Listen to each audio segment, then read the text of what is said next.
Chapter 127. Laying the foundations. The light of the gas lamp glowed through the glass, illuminating the guardroom. Old Neil finished flipping through his newspaper, took a sip of coffee, and looked at Klein. "How do you feel now? Have you calmed down? Or do you need a glass of wine, or an advance on your salary, or a day off?" Klein, who had completely digested the seer potion, was attempting to change his switch that activated his spirit vision with cogitation. He didn't want it to be too obvious. The present him no longer needed to rely on a physical motion to activate his spirit vision. Therefore, he could use a more concealed approach to achieve his goal. For example, stroking the joints of his middle finger with his thumb in quick succession, or clicking twice with his left molar. Klein considered the situations in which he needed to use his spirit vision while holding a revolver in one hand and a cane in the other. Finally, he settled on clicking his molar. His left molar would be used to activate the spirit vision, and his right molar to deactivate it. After repeatedly suggesting to himself, he completed the change.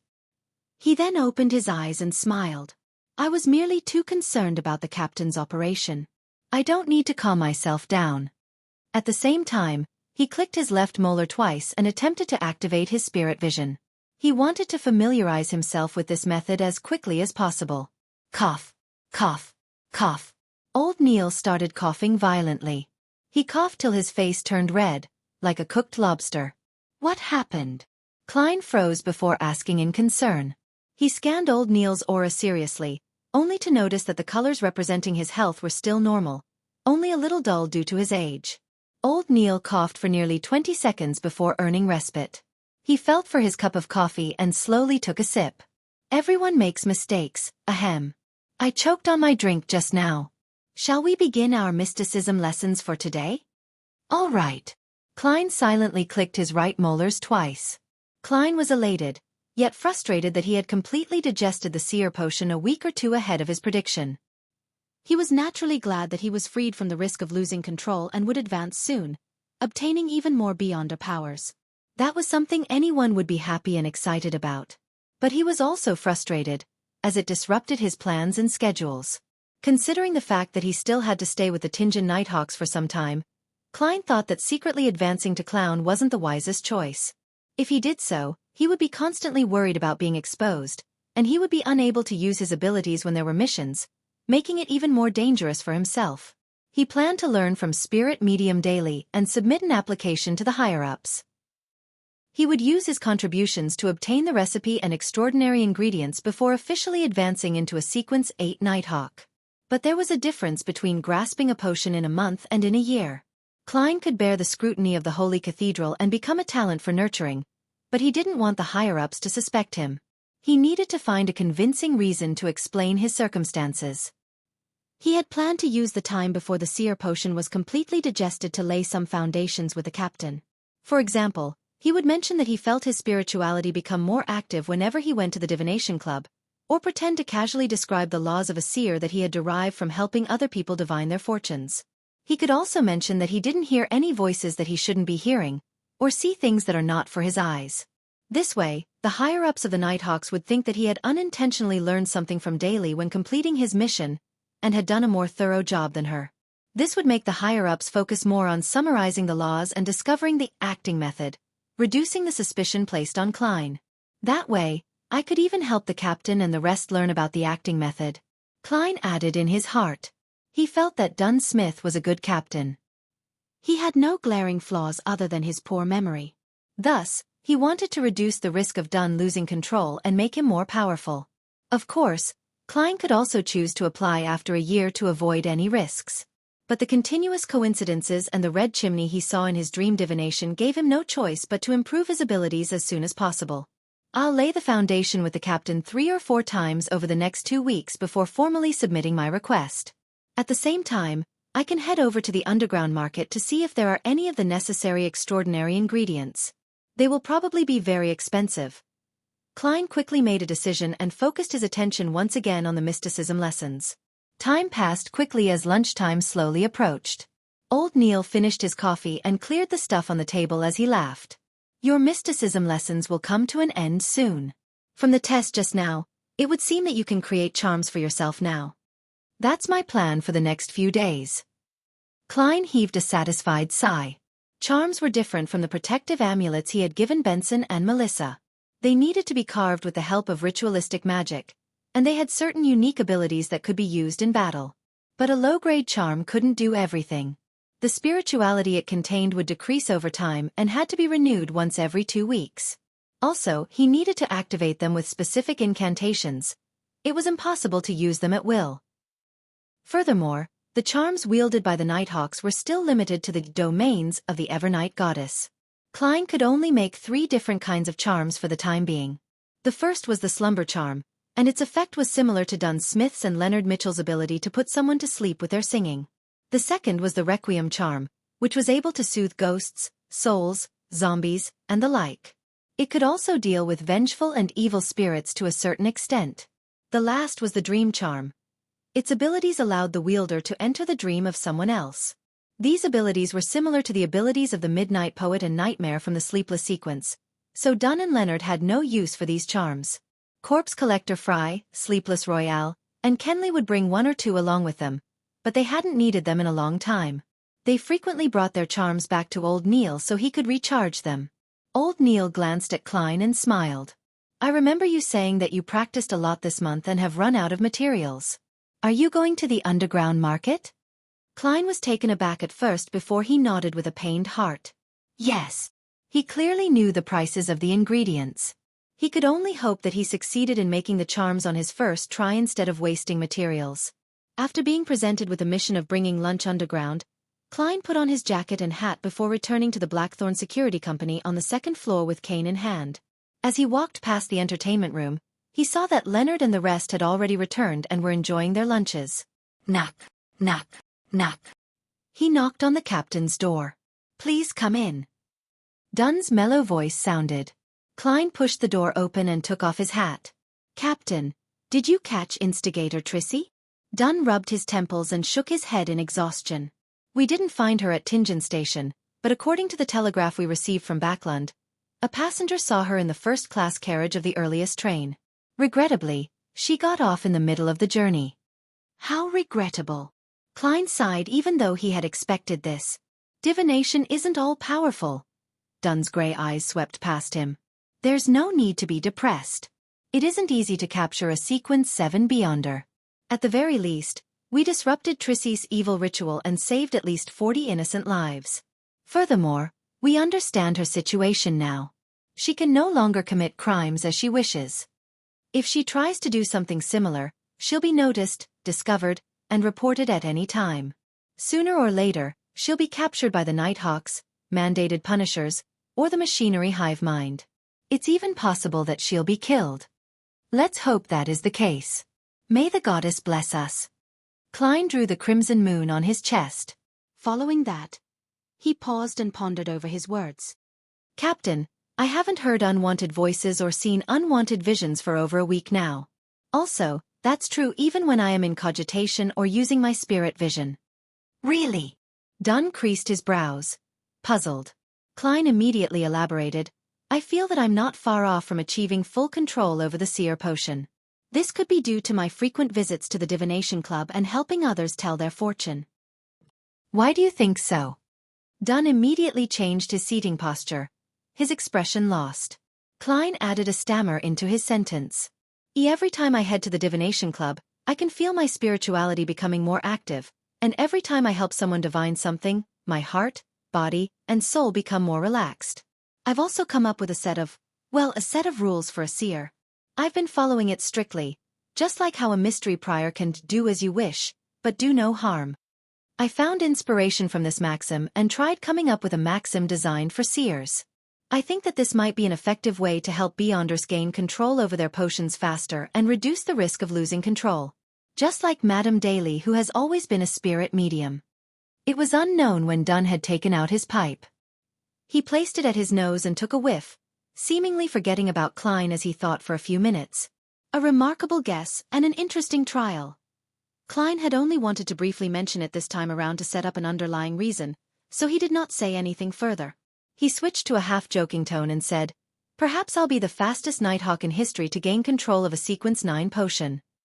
"May the goddess watch over you," Dunn blessed him, not taking him seriously. He then slipped into deep thought once again. Witnessing this, Klein turned around and said his goodbyes before leaving the captain's office. He was closing the door to the room when he suddenly thought of another difficult question. How in the world was he going to act as a clown? Must I join a circus? There are no fixed circuses in Tianjin, they're all roaming ones. Klein's expression became a little bitter. Being a seer was still a rather respectable occupation. Klein would still be able to hold his head up high even if he was spotted by someone he knew. But if he became a clown, there was no way his reputation would hold. Perhaps there are other ways of acting as a clown. There were no circuses or clowns when the blasphemy slate was revealed to the world. Forget it, I won't have the chance to advance for another 2 or 3 weeks, so there's no need to deliberate over this for now. Klein avoided the question and headed to the reception area. He walked toward Rosa and Mrs. Oriana, and Brett to fetch his and old Neil's lunch. Chapter 128. The Impoverished Fool. After eating lunch, Klein only rested for half an hour before he rushed to the shooting club to practice with his revolver.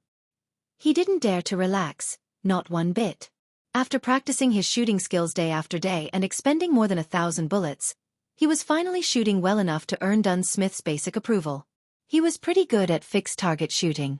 After practicing for a while, he put away his revolver and took the public carriage to a stop close to the house of his combat teacher, Gawain. Then, he walked for 10 minutes before arriving at the door. He changed into his night training suit that had been left to dry in the sun.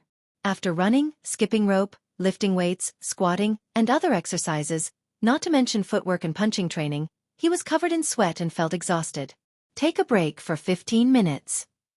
Gawain's blonde white hair and deep facial lines made him look hard and stern. He took out his pocket watch and flipped it open to glance at the time. Since they first began training, he had ultimately maintained his silence. He only spoke to Klein when there was a need to switch training methods or to correct one of Klein's mistakes whenever one arose. Klein panted for air, but he didn't dare to rest straight away. He paced back and forth slowly. The most direct feedback of his combat training was that he was much tanner. His skin had turned bronze under the sun. Gawain put away his pocket watch and stood next to the crude training field behind his house. He crossed his arms as he watched Klein cool down. He was as quiet as a marble statue. Teacher, besides fighting with fists, would you teach me how to use a straight sword, broadsword, rapier and spear? Klein asked proactively. He was in a good mood, as he had just digested the seer potion. He had seen weapons like the straight sword and rapier in Gawain's collection room before. There was also chest armor and full-body armor. He knew that Gawain wasn't only good at fighting hand-to-hand. Bathed in sunlight, Gawain swept his gaze at Klein. He lowered his voice and replied, "It's useless for you to learn any of those. Those weapons have all fallen behind the times, and their only place is in museums or the private collections of collectors." He fell silent for a few seconds before adding with a voice that had experienced the vicissitudes of life, "They have been eliminated. You should focus on guns. Even combat is merely supplementary." Klein looked at his listless teacher and chuckled as he spoke. "I don't think so. Every minister, every member of parliament, every general, every one of them thinks so," Gawain said, clenching his teeth. Klein stopped and acted like he was a true keyboard warrior. He responded with ease and fluency. "No, they have merely retreated from the front lines of a battlefield. They still have their uses elsewhere. Why does combat have to be used against firearms? They could be used together. I believe a person who is more flexible, swifter in action, and quicker in response could use guns in a more effective manner." When he saw Gawain's eyes suddenly sharpen, Klein turned smug and continued, "The other weapons aren't eliminated either. They only need some enhancement to be more portable. We could form a squad with high maneuverability. A group that's designed to circle the front lines and launch an attack from behind the enemy and fight right to their core. In such a small-scale surprise attack, a warrior who has outstanding hand-to-hand abilities and familiarity with various kinds of weapons could play an important role. You can imagine such a scene." Klein gave full play to his ability of knowing a bit of everything. He mixed and matched all the combat tactics the special forces on Earth had and described them to his teacher. He wasn't sure when Gawain's breathing became heavier. He stood there without moving an inch, seemingly unwilling to break the scenes he imagined. Klein stole a glance at the man's reaction. He felt smug in his head as he cleared his throat and said in a restrained manner, "Teacher, what do you think about my plan?" Is there any possibility of realizing it? Gawain's body quivered as though he'd just awoken from a dream. He looked deeply into Klein's eyes and said, "Your break is doing you well. Repeat the whole set of exercises 10 times. Ha! Klein looked lost. Very soon, he started running and snapped back to reality. He roared in his heart, 10 sets? Teacher, no. I don't want to celebrate my complete digestion of the seer potion like this. Hey, didn't you gain any inspiration at all? Looking at Klein running towards the other side of the training field, Gawain suddenly uncrossed his arms and covered his face with one hand. He closed his eyes tightly, and the wrinkles on his face were deep and obvious. After nearly puking from exhaustion, Klein took a shower, changed clothes, and bade a still silent Gawain farewell. He took the public carriage and left. He didn't return home directly but headed to Evil Dragon Bar near the harbor. He planned to inquire about the price of beyonder ingredients and buy items for making charms. On the way, Klein kept his mind on his tiny stash that he was carrying with him. He forced himself to stay alert and reached his destination with great difficulty. I need to save £4 for the remaining balance that I owe to the detective company. I can only use £3.05 solely tonight. He touched the paper notes in his pocket before grabbing his cane and alighting the carriage.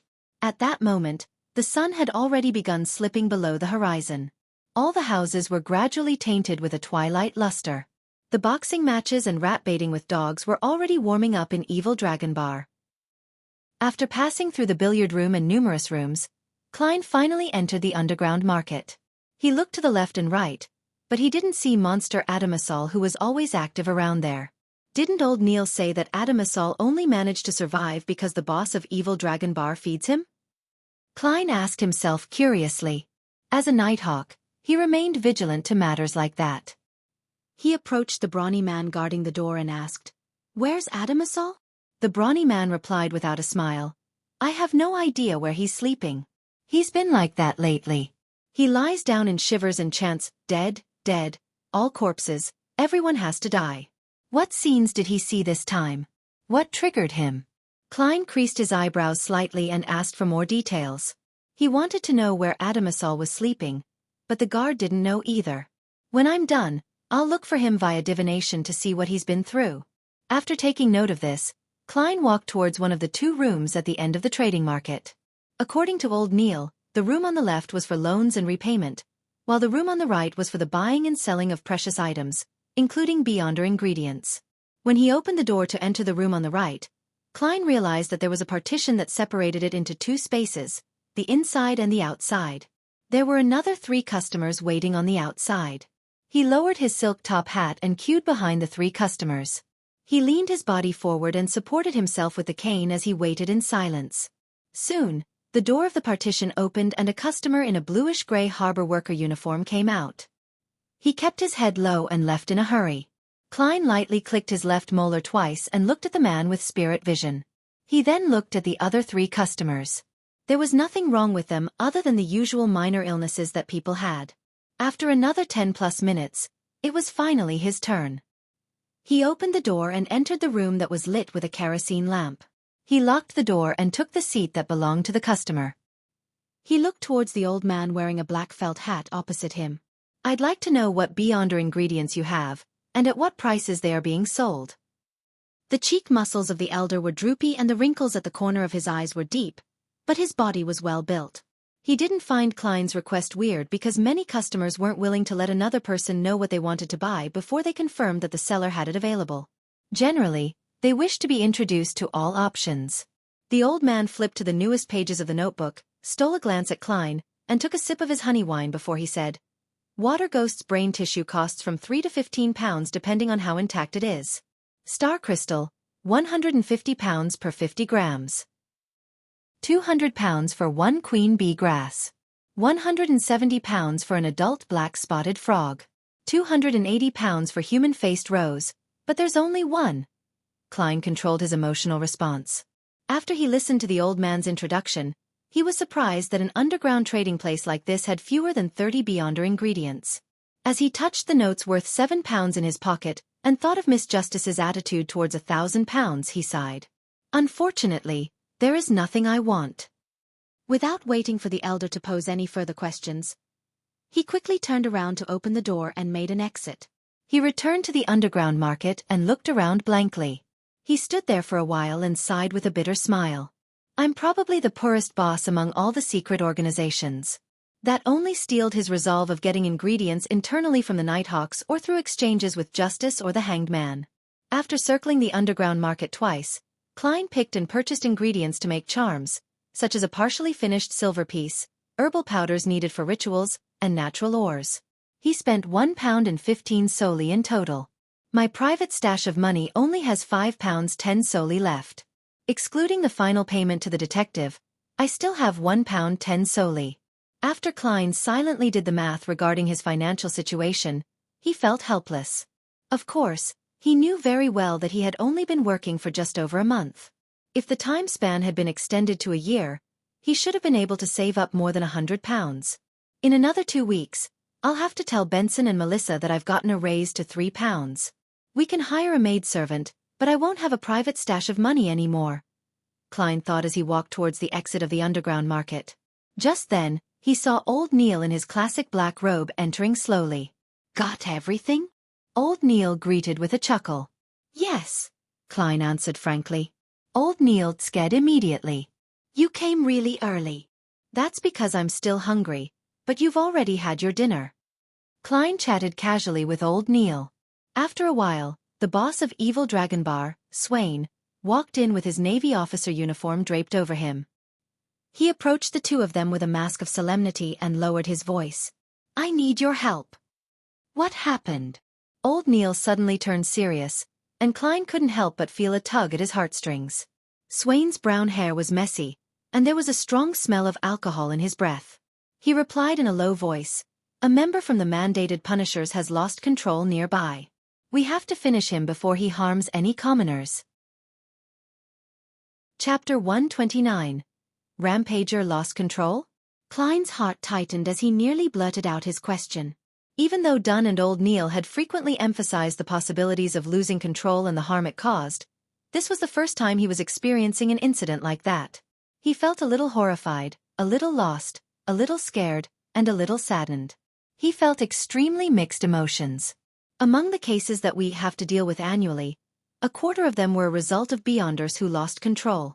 And among the quarter of cases, a large number of them are our teammates. Dunn's words flashed past Klein's mind, slowing his reaction. Old Neil, who had experienced many incidents like this, immediately asked, Where's the Rampager? What do you need us to do? Klein was taken aback from hearing this. He had believed that a sleazy half-retired personnel, like old Neil, would find an excuse to reject Swain's request or extort a huge sum in exchange for his help. Never did Klein expect old Neil to participate without any hesitation, not minding the differences between Nighthawks and mandated punishers. Klein suddenly understood something when he looked at the serious old Neil. It didn't matter if they were Nighthawks, mandated punishers, or machinery hive mind. Their aim was to stop supernatural powers from harming the innocent and maintain peace and stability in Tingen. If they were met with a dangerous and urgent situation, their sense of duty would propel them to help without hesitation. Swain answered succinctly, Be my support. He didn't explain why the person lost control or where the Rampager was. Instead, he made his way to the exit quickly. This ex-captain of the mandated punishers was clearly an old alcoholic, but Klein realized that he could not keep up with the man's pace. He needed to break into a jog to ensure that he was not left behind. He turned his head to look at old Neil, only to see the old mystery prior break into a run. The three of them didn't pay any attention to the gazes of the guards on their way there. One of them had an old Navy uniform draped over him. Another was in a dark classic robe, and the other in a black windbreaker. They charged out of the billiard room and into Evil Dragon Bar. The customers who were drinking shifted their gazes from the rat-baiting competition to Klein and company. Is that Boss Swain? Where's he going in such a hurry? Did someone default on their loan? Amidst the soft murmurs, some of the customers focused their attention back to the cage. They once again broke into an uproar, venting the stresses of their day. However, some of the more perceptive customers felt a faint sense of unease. Tap, tap, tap. Klein, old Neil, and Swain ran across the road and entered the harbor district. On that boat. Swain slowed down and pointed at a cargo ship not far away. 2 mandated punishers are circling the rampager, preventing him from entering the tussock river. Help me influence him and bring him under control. Leave the rest to me. Old Neil panted for air and said, All right, B, but you have to give me a minute. Phew. A minute to recover. Swain nodded and didn't say any more. He charged up to the ship and joined the fight. Upon hearing the sounds of combat on the ship, Old Neil looked at the somewhat nervous Klein. He took out a piece of silver about the size of a baby's palm from a hidden pocket near his waist. He then passed the silver to Klein and said, Slumber charm. The incantation to activate this amulet is the phrase, Ever Night, in ancient Hermes. After you finish the incantation, inject your spirituality into the charm and then throw it at the target after 3 seconds. All right. Klein extended his hand to receive the charm and felt moved. This charm was carved with Hermes incantations on both sides, as well as the corresponding symbols, path numbers, and the spell's characteristics. He didn't need to activate his spirit vision to feel the deep, serene power flowing within the charm. Old Neil stood up straight and took out a similar charm from his hidden pocket and held it in his palm. He joked as he walked toward the cargo ship, Do not be too nervous, relax and think about something else. For example, I lent you that charm. If you're going to use it, remember to make one for me in return. Of course, you can wait till next month, when you receive a new quota of materials before you do so. He really is the experienced Old Neil. Klein placed the charm into his left pocket, reached into his holster, took out his revolver, and adjusted the hammer and drum. I don't feel that nervous anymore. He had a gun in one hand and his cane in the other. He made his way up the steps with Old Neil and boarded the cargo ship. This cargo ship had obvious signs of age. Although it was powered by steam and had a chimney, it retained its past fixtures such as its mast and sails. Furthermore, only its surface and some other portions were plated with metal. The remaining sections of the ship were still made of wood. As the sounds of the battle intensified, Klein and Old Neil suddenly heard a loud noise amid the din while searching for a way to enter the cabin. The wooden cabin was instantly shattered, its fragments flying everywhere.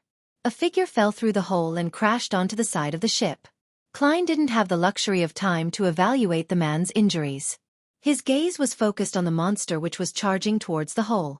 The monster was over 1.8 meters in height and was wearing a tattered shirt and trouser.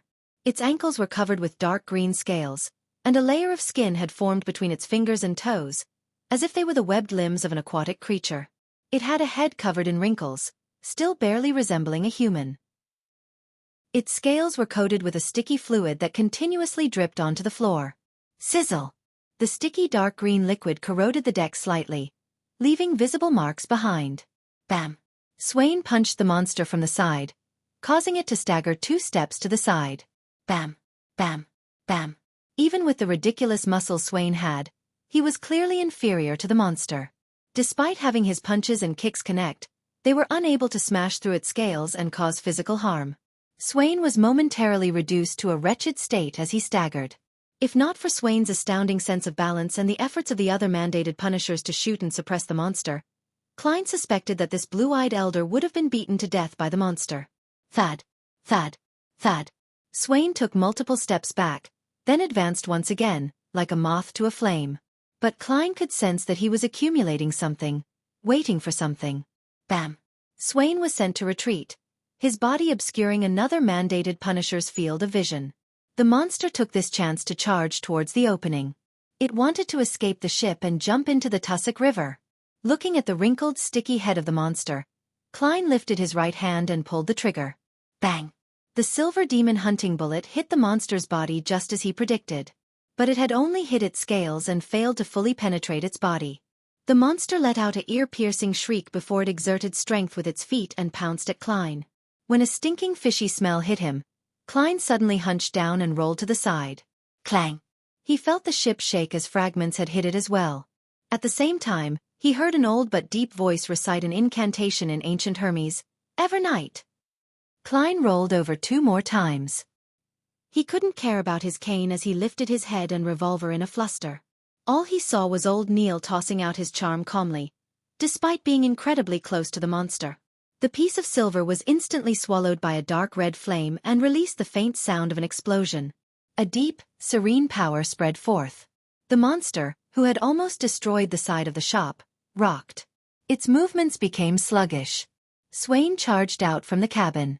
He approached the creature and pulled back his arm, hitting the monster like a jackhammer. His punches connected with the head of the monster. But he could barely inflict a wound, let alone cause any fatal damage. But Klein could sense that whatever the blue-eyed elder was accumulating had finally reached its peak. Boom! The monster seemed to recover. It flailed its arm and made Swain take 5 steps back in retreat. Each of his steps caused cracks to form on the deck. Seeing that the monster was about to turn around and jump off the cargo ship, Klein took out the slumber charm from his pocket in a hurry. After which, he expertly recited the phrase in ancient Hermes, "Ever night."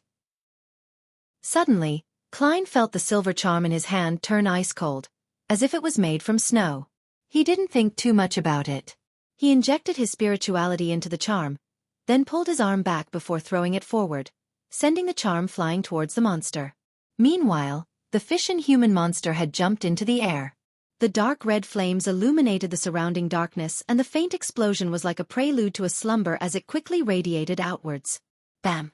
The monster fell onto the dock, squirming into a ball. It was temporarily in a half-asleep state. Klein was just about to rush to the side of the boat and shoot at the monster's head when he suddenly saw Swain charge out and jump over.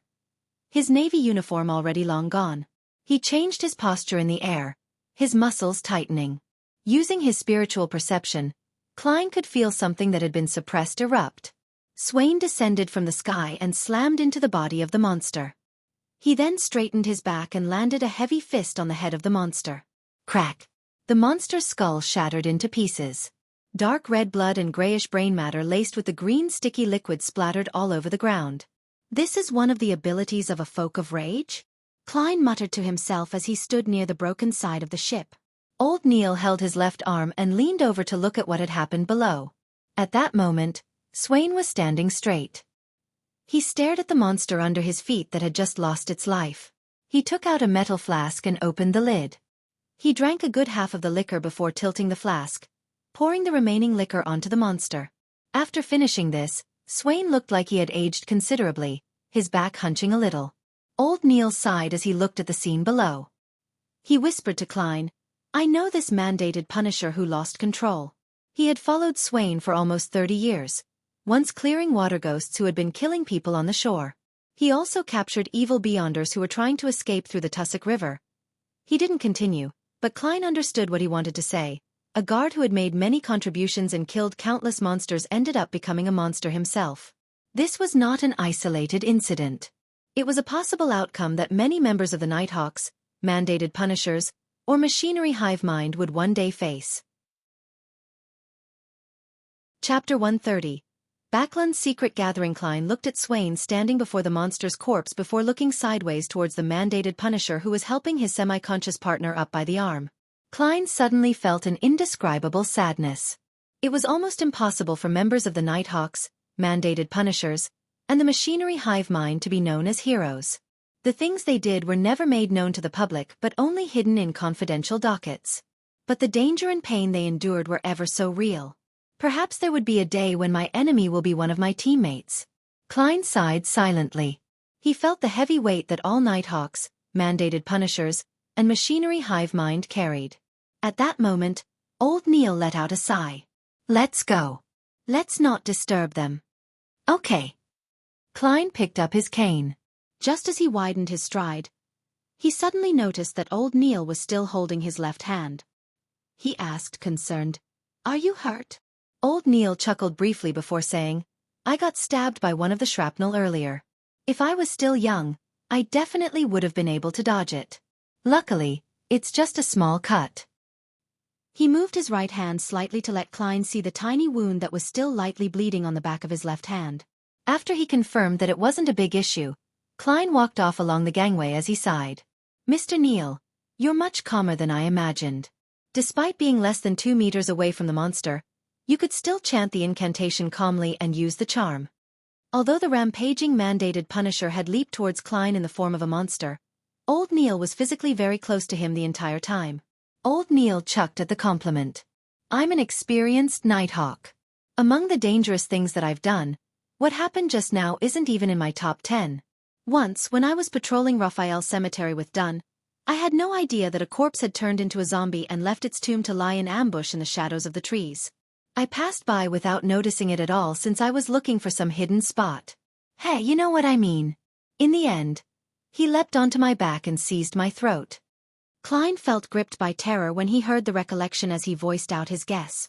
And under such a situation, you were still calm enough to use a charm? Or did you use some spell that a mystery prior could cast quickly? Old Neil stole a glance at him and chortled. No, Dunn managed to drag that zombie into a slumber in time. I'm telling you this story to tell you that, as a Nighthawk, you not only have to believe in yourself, you also have to trust your teammates too. Klein fell silent for a few seconds. Then he replied both sincerely and jokingly, Mr. Neil, you are so wise today. Old Neil did a tiny hop and found his footing on the pier. He replied in disdain, That's because you only get to know the most trivial side of me usually. The two of them left the harbor and walked towards Evil Dragon Bar. Klein put away his revolver, set his cane aside, and took off his jacket. Under the light of the gas street lamp, he started checking if there was any damage to his jacket. How lucky! There are only a few splinters and a patch that got dirted. He removed the splinters and roughly patted the dust away. Then he put it back on. Old Neil looked at him with a smile and mimicked his tone by adding leisurely, What a pity, there's no way to claim compensation. Klein was temporarily at a loss for words. I'm not such a person. He emphasized in his heart. As the public carriage arrived, Klein took out his silver vine-leaf pocket watch and flipped it open to check the time. If there's nothing else, I have to head home. He turned to tell Old Neil. Old Neil nodded slightly and said, Enjoy your dinner at home. You don't need to think about the slumber charm. I'll get Swain to compensate me. He's a rich man after all. Of course, I won't go today. I have to consider his mood. Klein opened his mouth, but in the end, he only said, Thank you for your generosity. He boarded the carriage quickly and returned to Daffodil Street. It was already past 7 in the evening, and the sky had already grown dark. Klein took out his keys to open the door and saw Melissa taking off her fishnet hat and setting it on the clothes rack. He smiled and did small talk. You just got back? Then, his mixed emotions suddenly vanished, and he felt relaxed and warm. There was a practical lesson in school today, Melissa explained seriously. Klein sniffed and smelled the fragrance of food. He was stunned and asked subconsciously, Then who's cooking dinner? The moment he finished his sentence, both of them answered the question in unison, Benson. Their tone had a hint of alarm. Benson, who had heard their conversation, walked out of the kitchen. While wiping his hands on an apron, he said, Do you have no confidence in my cooking? I remember that before Melissa learned how to cook, you two would wait for me to come home and watch me cook with anticipation. Actually, cooking is so easy. You want potato beef stew? Put in the beef first, then the potatoes, then add some seasoning. Klein and Melissa exchanged glances and remained silent. Putting aside his cane and took off his hat, Klein turned around and smiled. I think it's time to hire a maidservant. It's very unhealthy to not eat dinner on time. But I don't want to have a stranger next to us when we chat. That'll make me feel uncomfortable, Melissa said, subconsciously finding an excuse to object. Klein spoke with a smile as he took off his jacket.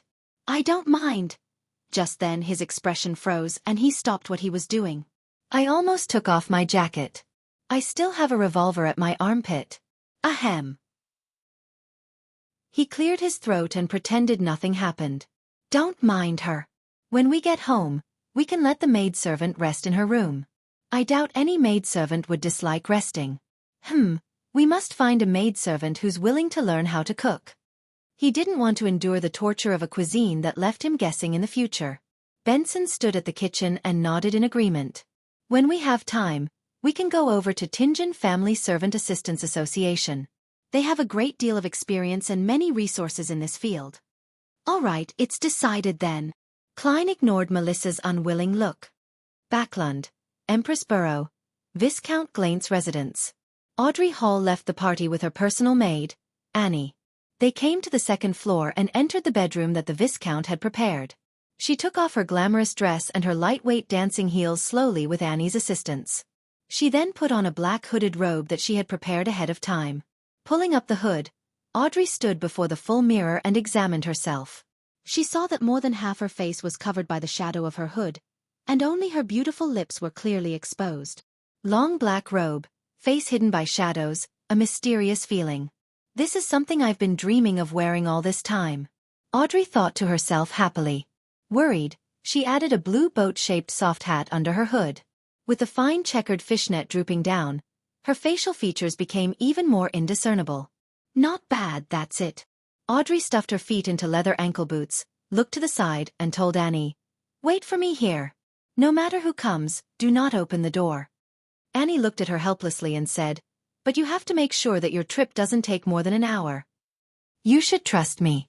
I have kept my promise every single time in the past." Audrey smiled and leaned in towards her personal maidservant.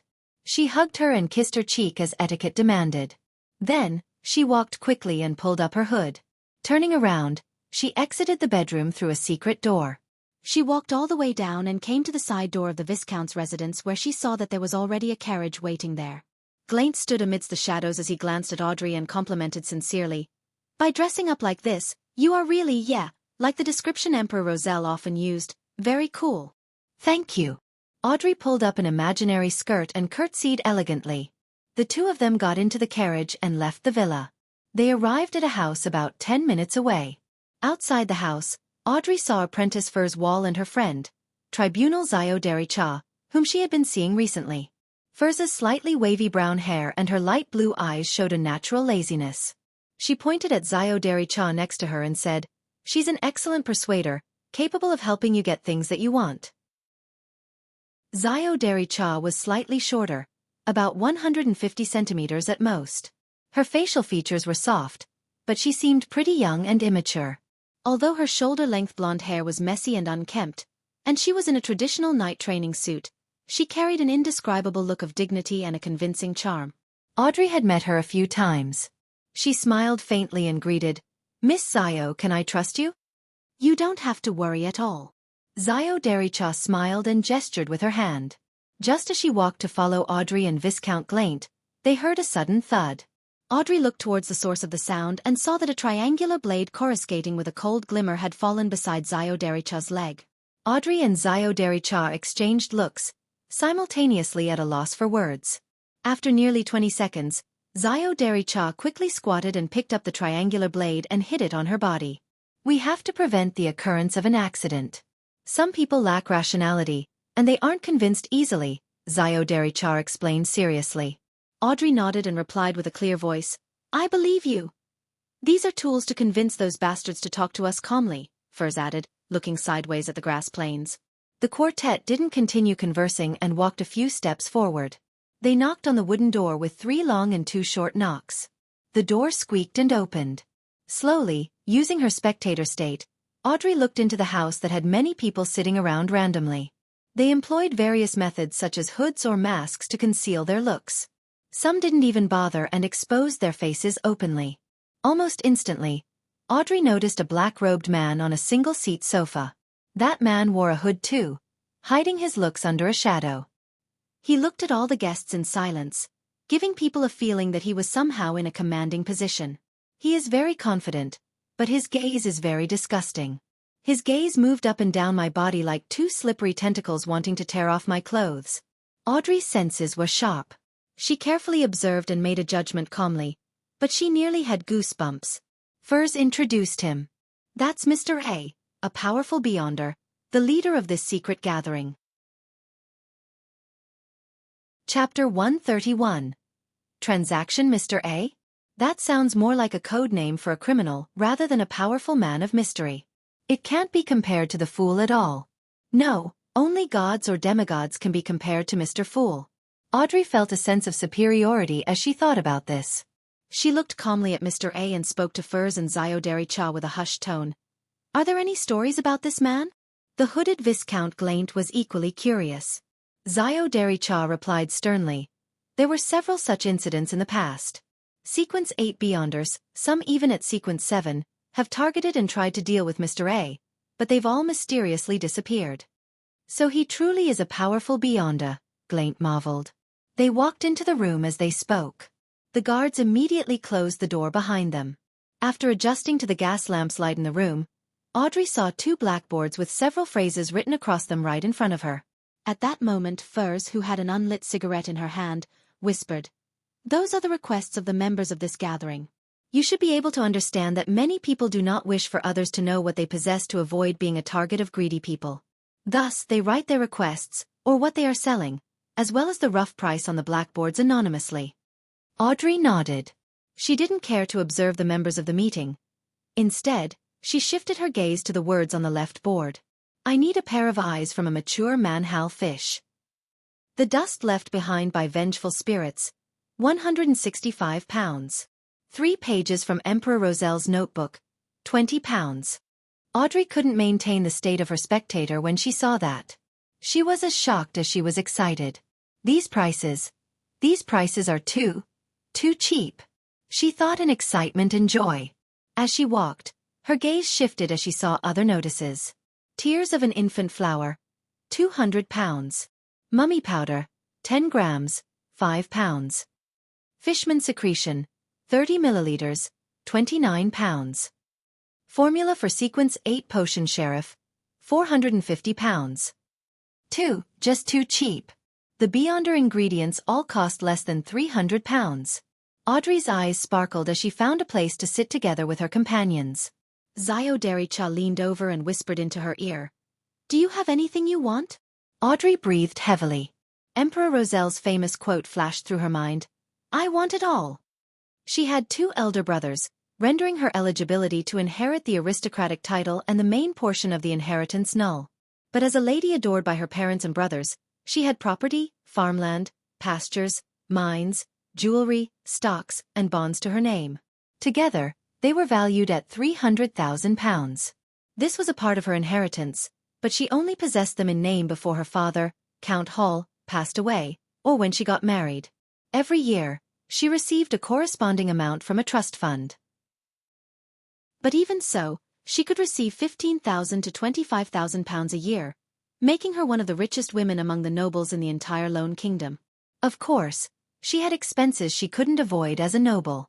And now that she was receiving annual payouts, she could no longer pester her parents for money all the time. She controlled herself and answered with reservation, "For the time being, I have my sights on Emperor Roselle's notebook. I adore him, and I think that the special symbols and literature he created hold a mysterious power. It's just that we haven't found the correct way to decipher them." "Audrey, you are becoming more and more hypocritical," she added in her heart. Just as she had said that, a young man in a white shirt sitting near them stood up excitedly. He agreed with Audrey. "Yes, that's true.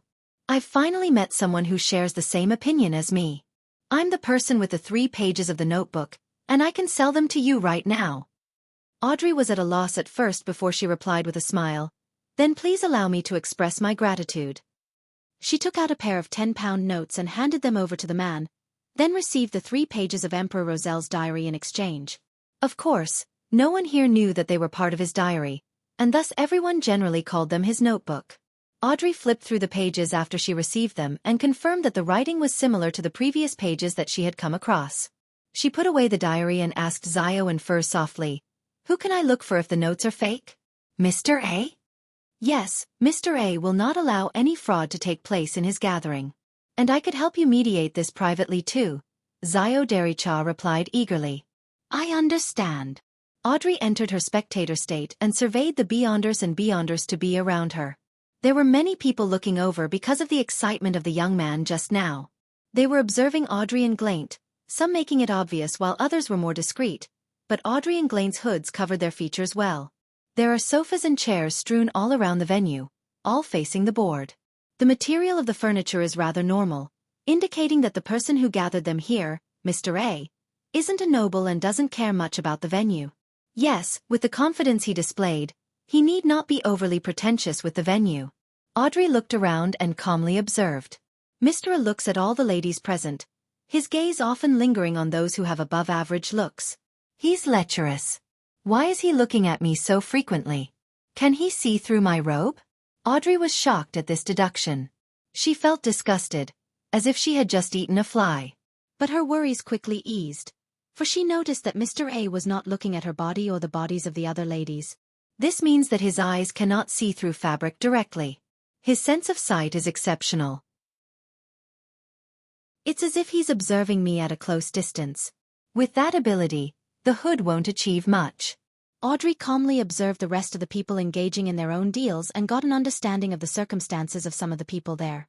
At that moment, Mr. A's facilitator walked over and whispered to Audrey's group, "You can write your requests on a piece of paper and pass them to me, or wait till the break later to write whatever you want to sell on the blackboard in the small room."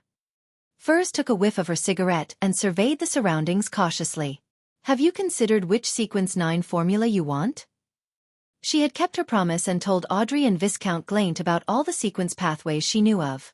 Audrey pretended to think before saying, "Spectator, I want to become a spectator.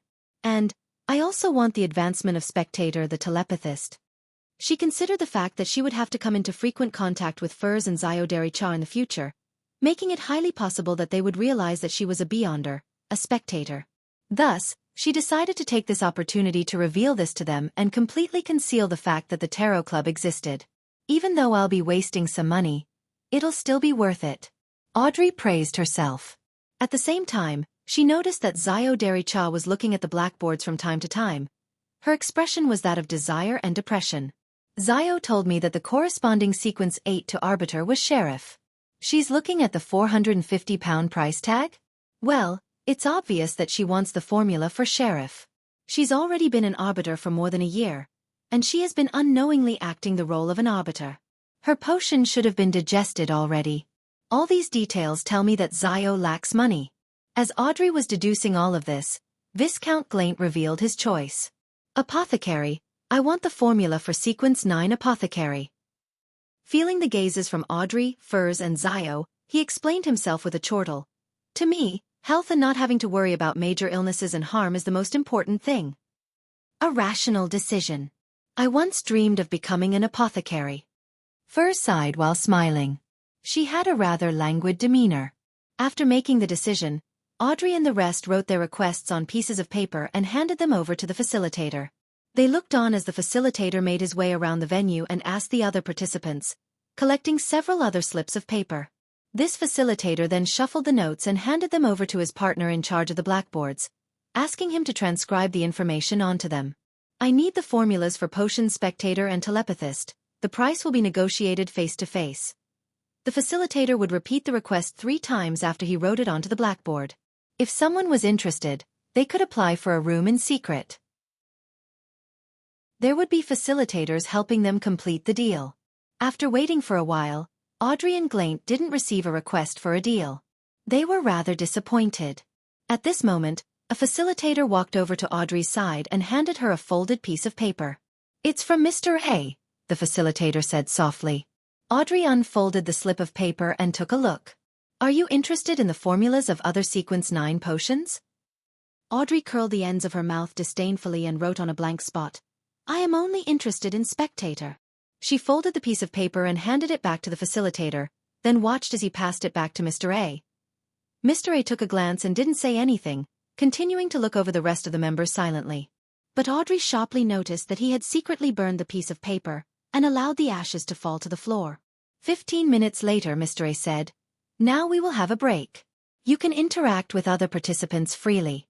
At this moment, the young man who sold Emperor Roselle's diary approached Audrey and said in excitement, "I have already deciphered a portion of the Emperor Roselle's special characters and tattooed them onto myself, allowing me to gain some remarkable abilities. Are you interested?" Audrey suddenly recalled that she had asked Mr. Fool if the special characters in the Emperor Roselle's diary possessed any unique abilities. Mr. Fool's answer was that they were useless unless a deity suddenly took interest in them. She looked at the young man in front of her and thought for a moment. She then probed, "What remarkable abilities?" The young man answered excitedly, "I have become stronger and more healthy." Audrey looked at him in pity. "I'm sorry, I have more trust in my own research." In the remaining time, she continued observing those who came to this gathering, but didn't obtain any more information. All she had was a rough deduction that some of them were doctors or lawyers, ordinary occupations. Audrey and the rest left the venue after another half an hour and returned to Viscount Glaint's mansion as they waited till the ball ended. Audrey returned home at about 10 that night. She was about to get her maidservant to prepare some hot water when she saw her dog Susie shoot her a look. "My dog just shot me a look. Audrey's emotions became complicated. Chapter 132. Meeting the monster again, she found an excuse for her maidservant to leave them alone temporarily. Audrey locked the door and looked back at her golden retriever, Susie, who she wasn't sure could still be considered as her pet. You heard, or came across something. Susie sat steadily and howled, reverberating the air around her. Yes, I heard the Count's discussion with a few members of Parliament in the study. They said that the King and the Prime Minister came to a mutual agreement. They will give up their revenge plan on the Faisak Empire in Balam's East Coast for the time being. Where's Balam's East Coast? Susie's terrifying speed at grasping loan made Audrey feel mixed emotions. She fell silent for a few seconds before she said, I'll give you a map tomorrow. Okay, Susie replied in delight. The King and the Prime Minister believe that presently the most pertinent task is to push for the Reformation, which will allow civil servants to be selected via examination. They hope to pass the bill through the House of Lords and the House of Commons before October. Really? Audrey asked, pleasantly surprised. That was the first matter that she had managed to secretly guide after she became a spectator. Turning it into reality would give her a sense of achievement. Susie answered frankly, I can't give you a definite answer. This is just what I've heard. I couldn't even fully understand what they meant. After all, I'm a dog that just started to learn. Audrey was stunned for a moment before she beamed and said, Susie, you did well. This is your reward. She took out a bag from a lavish cabinet, tore open the seal, and placed it before Susie. It was a dog biscuit produced by the Backlund Pet Care Company, which was made of flour, vegetables, meat, and water. It was a snack that Susie really liked. Susie sat straight and sniffed. She waved her paw, seemingly deciding how she was to consume it to suit her present identity the best. After a few seconds, she gave up thinking, adhered to her instinct, and leaped forward. She grabbed the bag of snacks and ran outside. She stood on her hind legs and opened the door with one claw. Then ran out and hid in the shadows and began enjoying her snack. On Sunday, Klein didn't wake up until the afternoon, because he had spent the night on duty at Cheney's Gate. Klein took the trackless public carriage and arrived at Evil Dragon Bar. He had previously planned to use divination to find Monster Adamasol and determine the reason for his recent oddity. However, he was interrupted by the loss of control of a mandated punisher and could only reschedule it to today. He went through the billiard room and entered the underground market. Klein didn't need to search, for he immediately saw Adamasol shivering in a corner. When the pale-looking young man with black, messy, oily hair sensed Klein's approach, he suddenly covered his eyes and leaned against the wall in an attempt to move towards the side door. Klein quickened his pace and blocked Adamasol from leaving. He tapped the left molars twice secretly. In his spirit vision, Adamasol's aura appeared rather unhealthy. All the colors seemed dim. In other words, although he didn't have any major diseases, his body was very weak. At the same time, Klein realized that vibrant fear and anxiety were revealed in the monster's emotions. He had lost almost all of the blue that represented rational thinking. The surface of his astral projection extended from the depths of his ether body. The color was a unified, transparent, and colorless, just like a pure light. Is this the uniqueness of a naturally born monster? Klein nodded indiscernibly as he stared at Adamasol's face and said, What did you see recently? What did you come across? Why are you hiding in a corner and quivering while saying that there are all corpses and that everyone is dead? Adamasol lowered his head and looked towards his toes. It seemed like he didn't dare to look directly at the person before him. He was shivering almost violently in his grayish-blue trousers and ragged linen shirt. He replied in a fluster, No, I didn't see anything. And no, I only had a dream. There's blood everywhere in the dream and corpses scattered everywhere. Haha, boo-hoo. I was among the corpses. I was there. I'm gonna die. I'm gonna die. I don't want to die. I don't want to die. He laughed and he cried. His reply confused Klein. Klein massaged his temples and lowered his voice to ask again, Why are you afraid of me? Adamasol was taken aback for a few seconds when he suddenly squatted down. He yelled in extreme fear, No! No!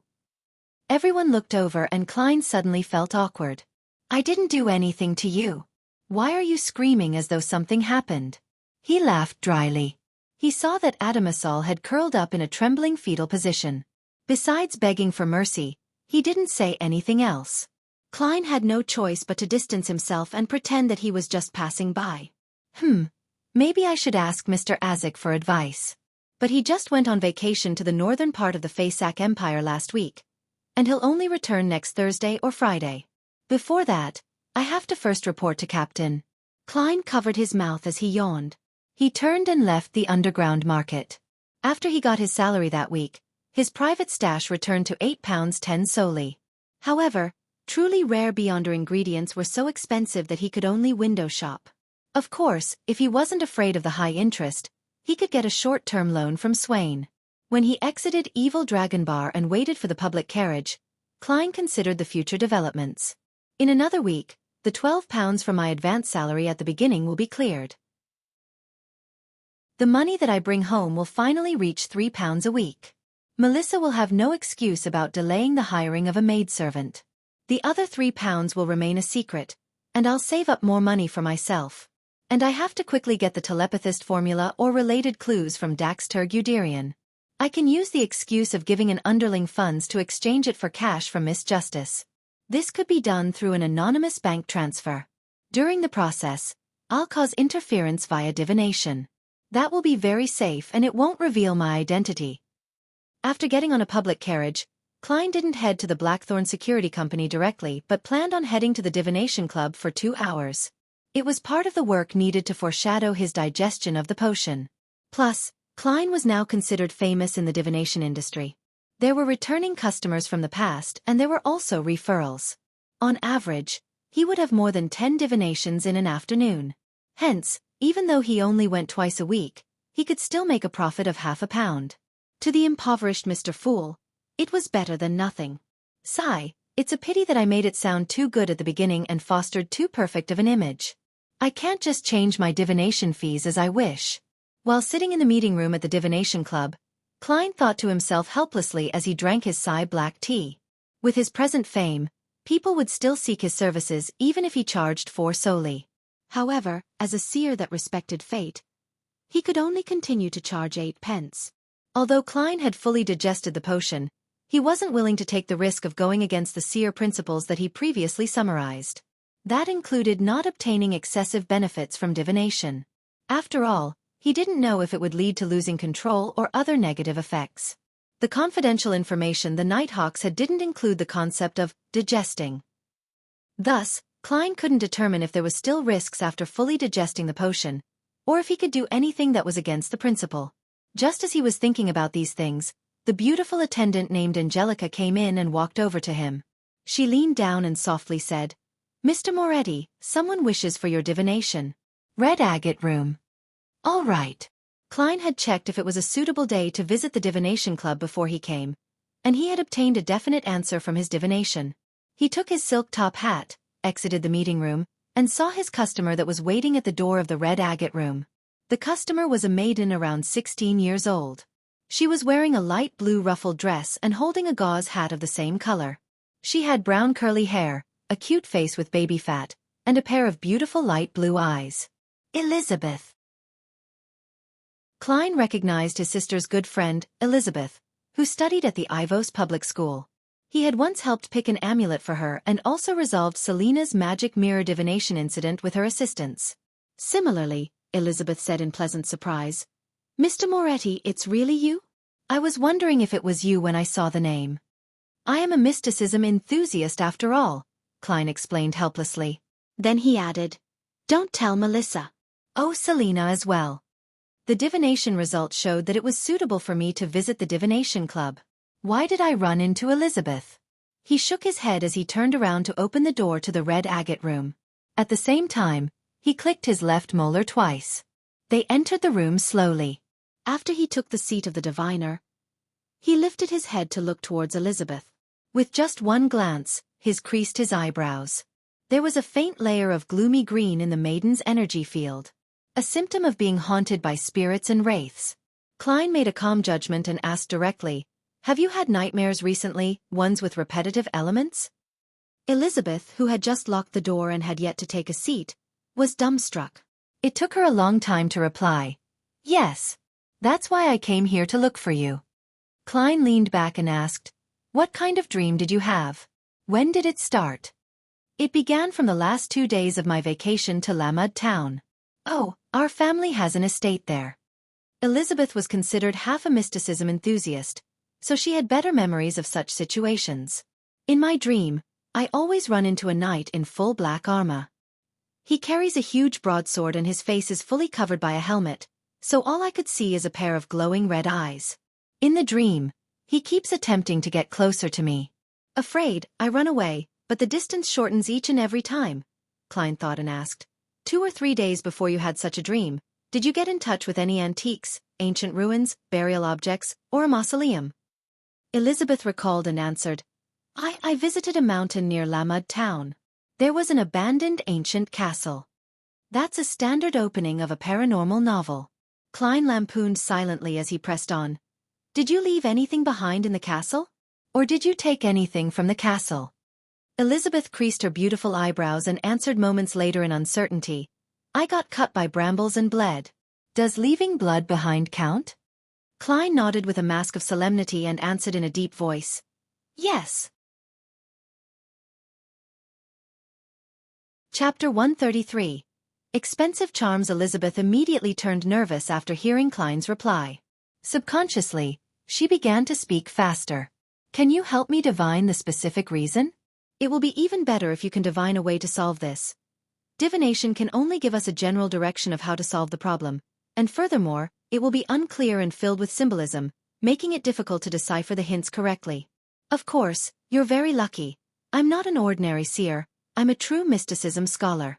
Klein lampooned the girl's question before saying solemnly, since this matter has to do with dreams, I would suggest a similar divination method.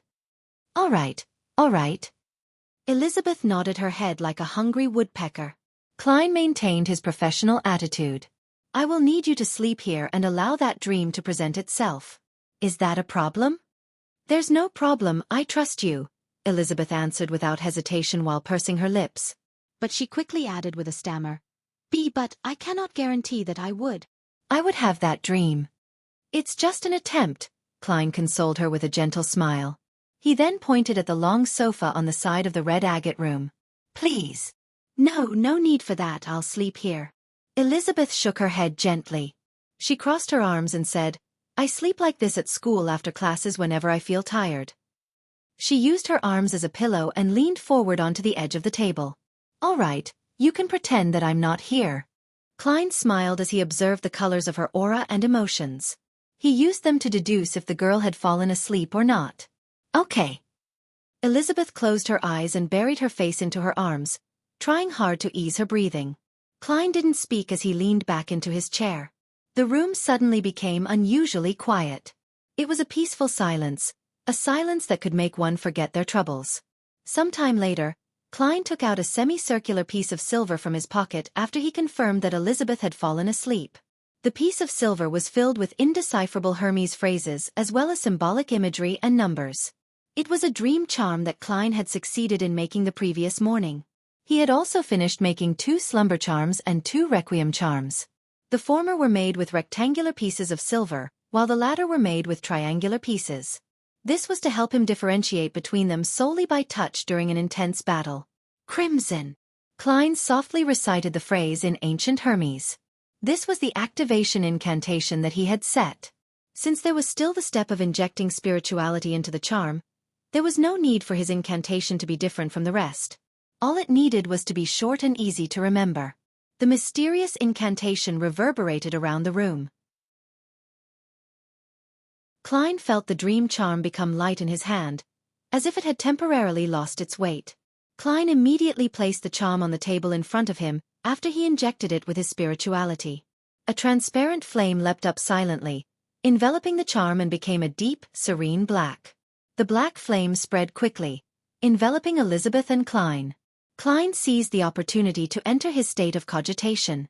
He used his spirituality to look at the illusory spherical light in front of him. The spherical light was surrounded by a boundless darkness, making it seem exceptionally lonely. Klein didn't dare delay any further as he emitted his spirituality, allowing it to touch the illusory ball of light. Silently, the scene around him started to coruscate and warp, but it quickly settled into a yellowish-brown plain. The plain was littered with the corpses of horses and humans. Fresh blood and weapons could be seen everywhere. Elizabeth was wearing a regal gown with engadgiantes and a fishnet hat. She was looking around, lost. She quickly saw Klein's figure and revealed a look of surprise and joy. "Mr. Moretti, we meet again. I had suspected that the Klein Moretti on the name register was you when Selina and I came to get a divination. I came again multiple times, but always missed you as I had to attend lessons during the day. When I was free during the summer break, I was dragged to a holiday at Lamud Town by my parents. You can help me, right?" Klein froze for a moment when he heard the girl's talkativeness. To think that Elizabeth had suspected that I was working part-time at the divination club and tried to find me on multiple occasions. Yet, she didn't appear abnormal at all. Her surprise was authentic, masking her true thoughts. Indeed, everyone's dream shows their most honest side, other than me, Mr. Fool. As he was indulging in his thoughts, Elizabeth's dream changed. A tall knight, about 1.9 meters in height, was walking toward them, dragging a broadsword which was scraped the ground. This knight was dressed in black armor. The metallic sounds of metal colliding could be heard with his every step. Two blobs of red light akin to flames peeked out from the slit of his faceplate. They were staring at Klein and Elizabeth intently. The will of a wraith. Still not at the stage of an evil spirit. Klein, who was in his spirituality state, didn't need to activate his spirit vision. According to the classifications based on the Nighthawk's confidential information, the feelings of vengeance and injustice left behind by spirits were the weakest and easiest kinds of souls to deal with. Following those were shadows and wraiths. Evil spirits were the most difficult soul-like creatures to deal with. The most horrifying of evil spirits were said to be as strong as high-sequence beyonders. With this in mind, Klein took a step forward, blocking Elizabeth behind him. He then stomped down with his foot and shattered the dream. Multiple specks of light scattered like fireflies. Klein's spirituality returned to his body, allowing his eyes to once again adapt to the darkness of the red agate room. He saw the tools needed for divination placed around the table, as well as the dream charm that had almost finished burning. Klein felt the pinch when he saw this. Charms in the Evernight goddess's domain were all made using pure silver, so it pained his heart. Using these charms is akin to burning money. Even if I don't account for my labor costs, the materials alone already average to about 6 to 8 soli per charm. Well, he felt a little more at peace when he thought of the Beyonders from the Church of the Eternal Blazing Sunday. After all, they burned gold. The corresponding metal for the sun was gold. Elizabeth groaned softly and slowly woke up before straightening her posture. She glanced furtively at Klein and asked, "Mr. Moretti, were there any results from your divination?" "Yes." Klein nodded seriously. "Your nightmare should disappear in no more than a week. I will report this to the captain and get him to send someone to deal with it at Lamud Town." Klein added in his heart, "Really? That's great. Thank you, Mr. Moretti." Elizabeth became excited. She then suddenly creased her brows. "What's the matter?" Klein asked in concern. "Nothing. I just remembered that I have to go home now." She slowly took out a single soli bill that she had prepared and placed it on the table. She then grabbed her hat and bade goodbye to Klein a little hesitantly. After leaving the red agate room, Elizabeth walked toward the stairs outside the door. She flailed her arms after she confirmed that no one was watching and groaned softly, "Pins and needles! How numbing!" In the Blackthorn Security Company, Dunn rubbed his forehead as he looked at Klein. "Did you suddenly return because you came across another supernatural incident?" "Hey, Captain, what's with that tone of disparagement?" Klein cleared his throat and answered without hesitation, "Yes. What's the matter this time?" Dunn Smith rubbed his forehead again. Klein organized his words and replied, "Two things. For the first incident, I discovered monster Adamasol hunched in a corner, shivering in fear when I was buying materials for my charms at the underground market." When he said that, he hinted heavily that he needed a reimbursement for the materials. Klein couldn't mention the fees for the detective he employed to find Daxter Guderian, for it involved the Red Chimney. He deeply regretted not employing separate detectives. Dunn seemed to fail to read between the lines as he nodded slightly. "What happened to Adamasol?" Klein exhaled silently and described in detail. Adamasol had a dream. He dreamed that there were corpses and blood everywhere. One of the corpses was his, and thus he became very frightened. Dunn thought for a moment before asking slowly, "As a seer, what do you think it symbolizes?" A disaster. A disaster that spans a wide area. But I have no information other than this. Furthermore, not everything in Adamasol's dream might have a symbolic meaning, Klein said while deliberating his words. I will report this to the Holy Cathedral and see what they have to say. Dunn shook his head and said in a self-deprecating manner, this isn't something I have expertise in. Klein didn't have any other ideas either. He changed the subject and spoke about the wraith harassment Elizabeth faced. Lamud Town. Is that lady a believer of the goddess? Dunn asked. Yes. Klein gave an affirmative answer. Then there should be no problems. Let's head over to Lamud Town now and try to get dinner there. Oh, and bring Fry along. His abilities should prove useful if the incident involves corpses and ghosts. Dunn massaged his temples and tried his hardest to contemplate whether he had forgotten anything. If Elizabeth wasn't a believer of the Evernight goddess, then they would have to hand her over to the mandated punishers or the machinery hive mind according to her faith. If her faith didn't lie in any of the 3 major churches, then she would be handed over to the machinery hive mind who were responsible for the outskirts. Klein didn't speak. He waited silently for a while before finally hearing Dunn add, also, we have 3 men on the mission. We can request to use sealed artifact 3-0782. 3-0782? After a minute, Klein recalled that the sealed artifact was called the Mutated Sun Sacred Emblem. This sacred emblem's Beyonder influence seemed to be able to last a long time. It had the ability to constantly purify any corpses and spirits in a 15-meter radius. However, it had the drawback of purifying the soul of a commoner at the same time. Research data indicated that if a normal human were to stand within its radius for an hour, they would become an idiot that only knew how to praise the sun. The limit for Beyonders was 6 hours. As for ghosts and corpses, they would scatter in less than a minute. To think that the captain would remember the code name for this sealed artifact. Damn, I feel that my memory is worse than his. Klein suddenly froze, nearly wanting to hang himself. Dunn Smith leaned back and looked at Klein with his deep gray eyes. You went to the divination club again today? Did you feel any changes over the past 2 days? Chapter 134. It's been more than a minute, Captain. That's the exact question I wanted you to ask. Klein nodded seriously. I feel even better. I even believe that I can pass the Holy Cathedral's examination right now. It's a kind of feeling and confidence that can't be described with words. Realizing that his answer could be a little vague, he couldn't help but add, perhaps the name of a potion is really crucial. When I strictly followed the seer principles that I derived and acted as a fortune teller, everything became perfect and easy. Yes, I can now activate my spirit vision with an even more inconspicuous manner.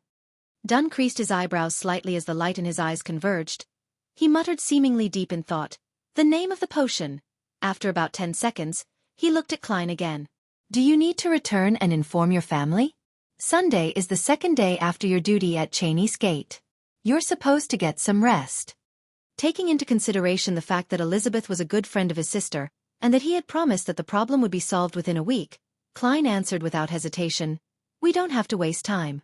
After we set off, just get the carriage to take a turn by Daffodil Street. All right. Get Fry while I fill out the application form to get sealed artifact 3-0782 out. Dunn pointed at the break room diagonally opposite. Fry was a corpse collector, so he didn't possess the abundant energy of a sleepless. If he was free, he would take a nap. Filling in the application form yourself, approving it yourself, and collecting it yourself. Captain, our management system is quite flawed. Klein lampooned silently before he retrieved his hat and exited Dunn's office to knock on the door diagonally opposite. After Klein knocked thrice, Fry opened the door and looked at Klein with undisguised puzzlement. What's the matter? As he was taking a nap, his hair was messy and his shirt was untidy. His cold and gloomy temperament faded quite a bit. However, he still looks like a dead person that climbed out of his coffin. Klein hid his smile and answered seriously, there's a case that involves wraiths. The captain wishes for your assistance. Okay. Fry lifted his hand subconsciously to smooth out his messy hair, returning him to the cold person that kept the living at bay. After he dressed up, the two of them waited by the sofa in the reception hall. The surroundings warmed up after another 7 or 8 minutes, as though the area was being exposed to sunlight. Immediately following that, They saw Dunn Smith walk through the partition while he held in his hand an ancient badge about half the size of a palm. The badge had a dark gold luster and was engraved with the symbolic signs of the sun and lines that extended to the edge. It was the sealed artifact 3-0782 from the Intis Republic, originally named the Mutated Sun Sacred Emblem. The Intis Republic was the country that Roselle transformed from an empire into a republic before turning it back into an empire. Now, it had established itself as a stable republic and was located on the west coast of the northern continent. Its border with the Lone Kingdom included landmarks like Mid-Sea Shires, the Hornacis mountain range, and so on. Since the establishment of Intis as a nation, the Church of the Eternal Blazing Sun had repressed the Church of the God of Craftsmanship, which later became known as the Church of the God of Steam and Machinery. With it being the main religion of the country could also be referred to as the Kingdom of the Sun. Let's set off. Fry, you'll drive.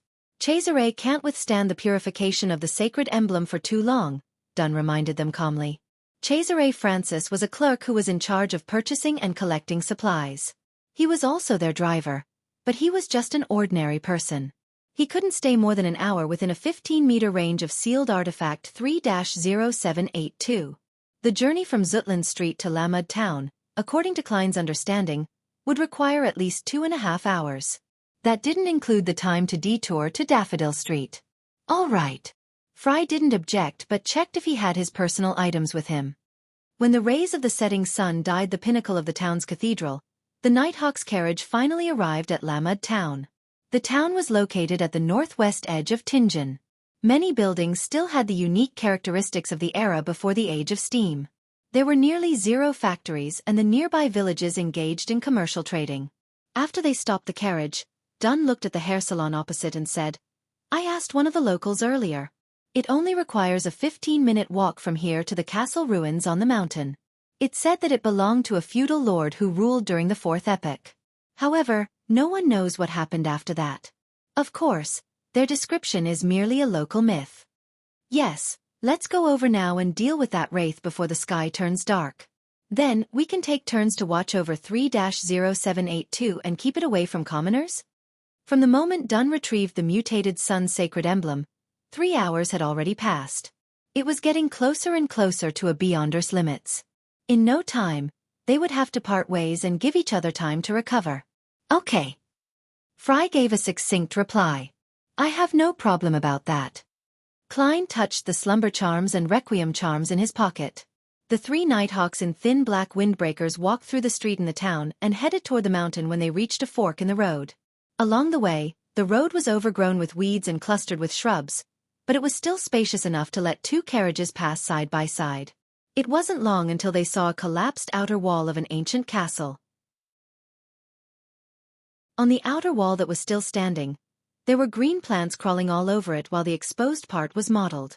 When he started to get close, Klein could feel a piercing chill as goosebumps formed all over his arms. "There really is a wraith," Fry said monotonously as he looked at the ancient castle. Dunn looked sideways to steal a glance at the newly promoted Nighthawk, then he laughed and said, "Don't worry. We have both 3-0782 and Fry. The wraith won't cause too much of a problem." He held his custom-made revolver in one hand and the mutated sun sacred emblem in the other. He took the first step towards the ancient castle that looked like a ruin. Klein followed closely behind and prepared to pull the trigger at any time, swing his cane, or use his charms. Whoosh, whoosh, whoosh. When Dunn was less than 5 meters away from the ancient castle, where a broken horse stable, water well, and other fixtures were reflected in Klein's eyes, a cold breeze howled in a way that could only be described as sad and shrill. It seemed to be rejecting the uninvited guests. The 3 Nighthawks didn't stop. The warm and pure feeling gradually dispersed the chill and conquered the front of the ancient castle. They scaled the pile of rocks, passing through the collapsed outer wall before slowly entering the castle, which had lost its main entrance and was filled with broken tiles. The hall of the ancient castle was full of collapsed stone pillars and was covered with moss. It was spacious, but the windows were narrow and placed high on the walls. Hence, the lighting was poor. It looked dim and gloomy inside. That's also a trait of buildings from the end of the Fourth Epoch and the beginning of the Fifth Epoch. Klein, who was a historian, instinctively made a judgment and activated his spirit vision. Just then, an illusory yet piercing roar suddenly burst out. Suddenly, from out of nowhere, A thick cloud of black fog filled the air, resisting the infiltration of warmth and purity. A tall figure suddenly surfaced amidst the black fog. He wore full body, black armor and carried a broadsword that a commoner would have found difficult to lift. The wraith looked identical to the one Klein saw in Elizabeth's dream. Two flame-like balls of red light shone through the gap of his helmet, appearing cold, but they were staring at the three Nighthawks angrily. "You have disturbed my slumber. You will have to pay with your flesh and blood." He suddenly launched himself forward and instantly shortened the distance to Dun. He suddenly slashed downwards with his broadsword.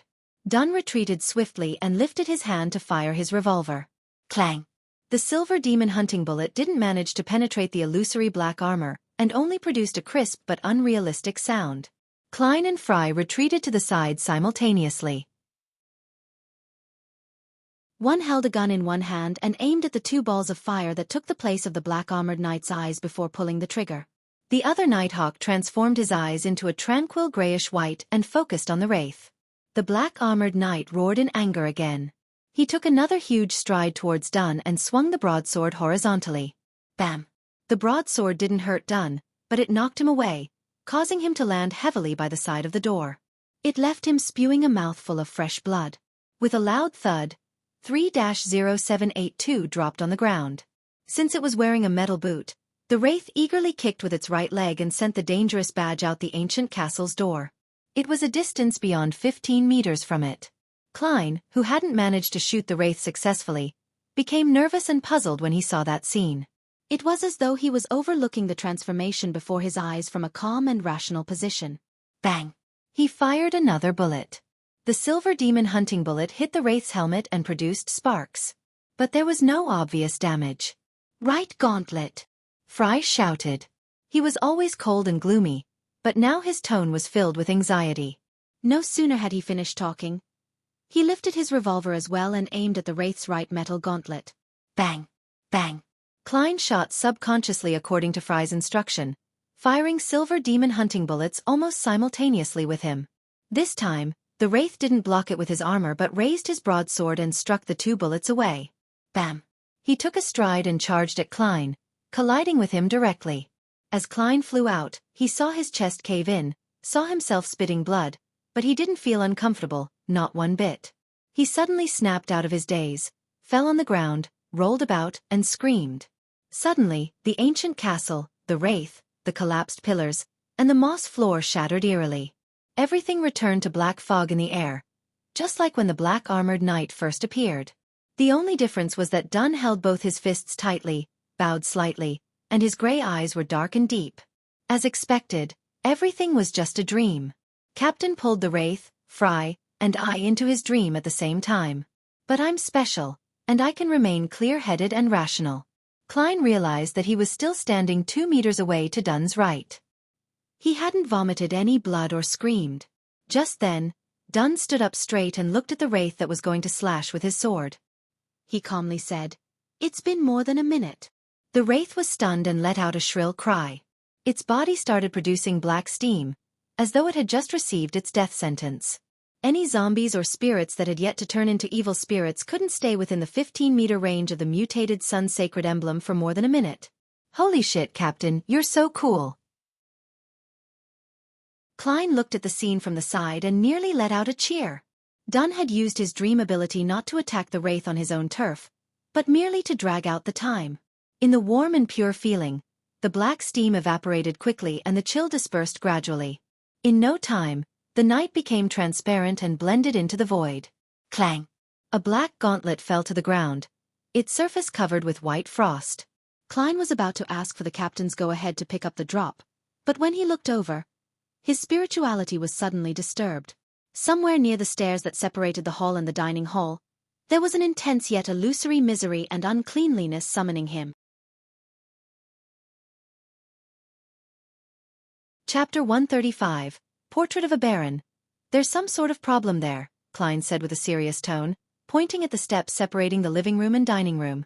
He once read in the Nighthawk's confidential records that if similar situations appeared in one's spiritual perception, it usually implied that there was something evil and corrupted hidden at the target location. It was best not to interact with it if one wasn't confident. Otherwise, one might lose their life. Sometimes, Even a mere glance could result in irreversible damage.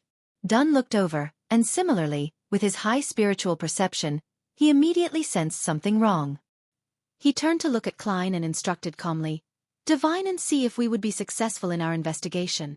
Captain didn't get me to divine before we entered the castle. He was rather confident. That means that he believes that the hidden thing might be more dangerous than the wraith. Klein nodded in silence. He holstered his revolver and handed his cane to Fry. He then released the topaz bracelet within his sleeve, held the silver chain with his left hand and silently recited a suitable statement. Instantly, his eyes darkened as a breeze started spiraling around him. The investigation of the hidden place in the ancient castle would be successful. The investigation of the hidden place in the ancient castle would be successful. After reciting the statement 7 times, Klein's eyes regained their normal color. He saw the dangling topaz rotating clockwise. It wasn't very obvious, but it was unmistakably rotating clockwise. That meant that the investigation would be successful. Klein, who was already a true seer, immediately nodded at Dunn and Fry. "The danger will be manageable by us, or there could be no danger at all." Dunn pinned the mutated sun's sacred emblem to the left side of his chest, then pressed down on his hat. He briskly walked toward the steps and expertly started searching for a mechanism. Fry, who had picked up the gauntlet, handed Klein's cane back to him. He grabbed his revolver and cautiously scanned the surroundings, as if he was afraid that an enemy would suddenly appear. "I'm still not professional enough. As a nighthawk." Klein geared himself up and took out his revolver, and turned alert as well. A few minutes later, it was unknown what the kneeling Dunn Smith triggered as heavy sputtering sounds emanated from the staircase. The floor split open, revealing a set of steps heading down. A cold and corrupted vibe emanated, seemingly condensing into something corporeal. Dunn glanced over and removed sealed artifact 3-0782 from his chest. He tossed it directly into the trapdoor. After a few clanks, it was unknown where the mutated sun's sacred emblem stopped. If there are dead spirits within, they would definitely toss 3-0782 back out. That would be interesting. Klein stared at the stairs and waited patiently. The lingering sinister and corrupted feeling soon dissolved away like snow meeting the sun. Warmness and purity blanketed the entrance of the trapdoor. "Klein, go down with me. Fry will stay here and prevent other enemies from destroying the mechanism." Dunn made an experienced decision. "All right." Klein didn't shrink back from the task. He took 2 steps forward and arrived next to Dunn. Fry nodded, not letting his guard down. Dunn went down first, his footsteps reverberating in the silence. He didn't prepare any sources of light. For a beyonder that went down the sleepless pathway, the darkness was not an obstacle, but a blessing. Their vision wasn't hindered by such an environment. After taking a few steps down, Dunn suddenly turned around and looked at Klein. "I forgot that you don't have night vision. I'm not used to preparing objects that provide illumination." "Captain, you don't need to mind about me. I have my spirit vision." Klein realized that he wasn't shocked at all. That cool captain from before was indeed not normal. In his spirit vision, the darkness before him was screened by a gray film. Even though it was very blurry, it was enough for him to make out where the steps were. "Well, the captain sure is healthy, and his mental state is fine too." Klein carefully extended his feet and made his way down slowly. The flight of steps wasn't long. It only took about 15 steps to reach the ground. Sealed artifact 3-0782 was lying there, releasing its purity and warmth. It also radiated a faint glow. Klein could see much more clearly with the help of the illumination. He surveyed the surroundings and noticed that it wasn't a huge basement. It was no longer cold and sinister, but the dampness remained. In the middle of the basement was a black coffin, with dark red nails driven into the lid. The lid of the coffin had been pushed open slightly, allowing one to see a headless corpse that was all bone. Dunn looked around, then bent over to pick up the mutated sun's sacred emblem. "Captain, this coffin. It was intended to prevent the dead within from becoming a zombie or a wraith." Klein looked at the dark red nails in the coffin and the formation they were in. He used his decent mysticism knowledge to determine that this was an ancient ritual to prevent anything the corpse from reanimating. At the same time, he muttered inwardly. But under normal circumstances, who would have nothing better to do than guard against their loved one from reanimating? The The people who helped bury the corpse must not be family. And if they placed the coffin in the basement instead of a tomb, they must have been afraid of someone finding the corpse. Dunn, who had worn sealed artifact 3-0782 again, approached the coffin and inspected it. The deceased was probably poisoned to death. That means the person who poisoned him must have used ritualistic magic to prevent him from reanimating and seeking revenge. This should have happened about 1,300 years ago? He became a wraith in the end. The resentment of this spirit is simply shocking. Klein also walked in front of the coffin. Where is his head? That ritual does not call for the head to be sliced off. Dunn thought for a moment before saying, I have a deduction. This wraith didn't exist all the time and only appeared recently. It's only a 15-minute walk from the town to the castle. Throughout the years, troublemakers must have frequented this place, but before this incident, there were no rumors of there being a wraith in this ancient castle. Klein nodded indiscernibly. Captain, what you mean to say is that someone came here recently, opened the coffin, and took away the head of the deceased? Yes, the ritual prevents the corpse from reanimating, but it also seals and preserves its resentment within the coffin. When the coffin was opened and the ritual dispelled, this resentment quickly evolved into a wraith with the help of its gauntlet. There's no corpse of the person who opened the coffin, so he's not an ordinary person. Besides, why did he take away the head of the deceased? Dunn stared at the skeleton in the coffin. For resentment to be preserved for such a long time, there should be some reason other than the ritual. He could have been a Beyonder when he was alive, perhaps a descendant 1 or 2 generations removed of a mid-sequence Beyonder. I am talking about the mid-sequencers as defined in the past, sequence 5 or 6. And such corpses are always special. His head might be usable in some kind of ritual or in some other occasion. Dunn paused before continuing. What I said just now was all conjecture. But we can try to verify some of it. We can split up later in town and investigate to see if anyone was injured before in their youth. Well, if they are still alive, it would prove that the wraith only appeared recently. A logical train of thought, Klein praised. He quickly searched the basement but didn't find anything else. He tried using ritualistic magic to make a sketch of the guest that entered the basement, but because it had been more than a month since it happened, as well as the disturbed environment due to the frequent appearance of the wraith, there wasn't much of a result. He then took Fry's place, allowing the expert on the dead to conduct further tests. 15 minutes later, as the sun was vanishing below the horizon, Dunn and Fry followed the steps and returned to the hall of the ancient palace. Dunn felt for the switch to the trapdoor while Fry gave a short description. The deceased was indeed poisoned to death. The traces near the neck appeared recently, at the very most 3 months back. This means that it's highly probable that someone came here before. Klein nodded in thought. The 3 Nighthawks returned to Lamud town before it got dark and asked for 2 rooms at an inn. The member that got the sealed artifact 3-0782 was to take this dangerous item for a stroll outside the town where no one would be. They would change their shifts once every 2 hours, and thus only needed 2 rooms. After a simple dinner, Klein, Dunn, and Fry immediately split up and covered all corners of the town, asking the residents who had lived in this town for extended periods of time. In situations like this, their identification documents as policemen proved useful. Officer, why are you asking this? I used to head to the abandoned castle to play when I was young. Injured? Definitely. How could a child not have fallen while playing? I remember, yes. I've been cut by a sharp rock on the outer walls of the ancient castle in the past. A 40-year-old blonde man looked puzzledly at Klein, but answered his question honestly. This was the 14th person Klein had asked, of which 2 vividly remembered being injured in the castle when they were young. The captain's deduction is correct, Klein decided as he put away his identification documents. He smiled and said, "Thank you for your cooperation, I have no more questions." He was about to leave when the 40-year-old man called after him.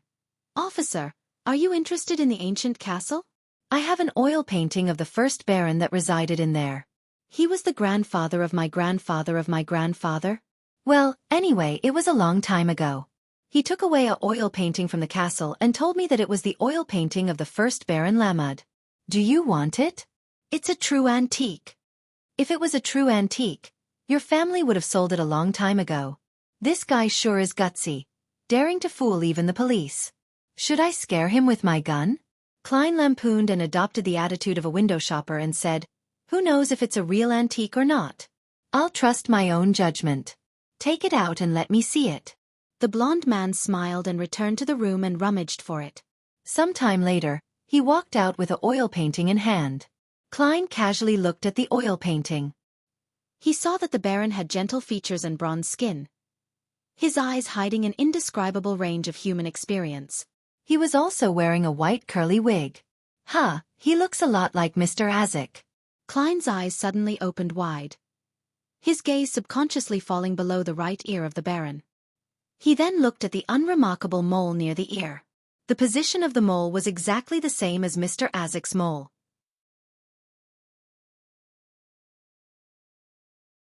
Chapter 136. The stumped Klein. This can't be right. How could Mr. Azek be the first in the so-called line of barons? Baron Lamud. This is a figure who lived 14 or 1500 years ago. No way, how can I be sure that the person in the portrait is the first Baron Lamud? Klein looked at the oil painting, his mind buzzing in confusion. It was like everyone around him had become monsters or a dream where the entire world was filled with gods. He looked up and stared at the blond middle-aged man. He extended his hand to grab his revolver from his armpit holster and said in a deep voice, "This is not an antique. If you don't clarify the situation, I will arrest you and charge you with fraud." He didn't care if prosecution fell under the police department. His only goal was to threaten the man to get information. At the same time, Klein clicked his left molars twice to activate his spirit vision. Then, he looked at his target's emotional color changes. The blond man jumped in fright and said in a panicked, muffled voice, "No, I'm not sure if it's an antique either. No, I heard that it's an antique, but I don't know much about such things. I really have no idea. I don't even know many words, words." His eyes darted around anxiously, seemingly about to cry for help. Just then, he saw Klein adjust his revolver cylinder and hammer. He looked as though he was going to shoot a suspect that resisted. He suddenly stood straight and stopped looking around. "Where did you get the oil painting?" Klein asked heavily. The blond man's lips quivered as he said with a fawning smile, "Officer, this is what my grandfather found in the ancient castle, more than 40 years ago." An outer wall in the room on the second floor collapsed, revealing these items that people couldn't find in the past. One of them was the oil painting. No, not this oil painting. The original oil painting was torn and couldn't be preserved. So, my grandfather found someone to make a copy of the painting. The one you saw just now, I didn't lie to you. An oil painting from 40 years ago could really be considered as an antique. Are you sure that this is the portrait of the first Baron Lamud? Klein stroked the trigger and made sure the man's gaze didn't move an inch. The blond man chuckled and said, "I'm not sure, but I'm guessing so." Reason. Klein nearly laughed at the man's shamelessness.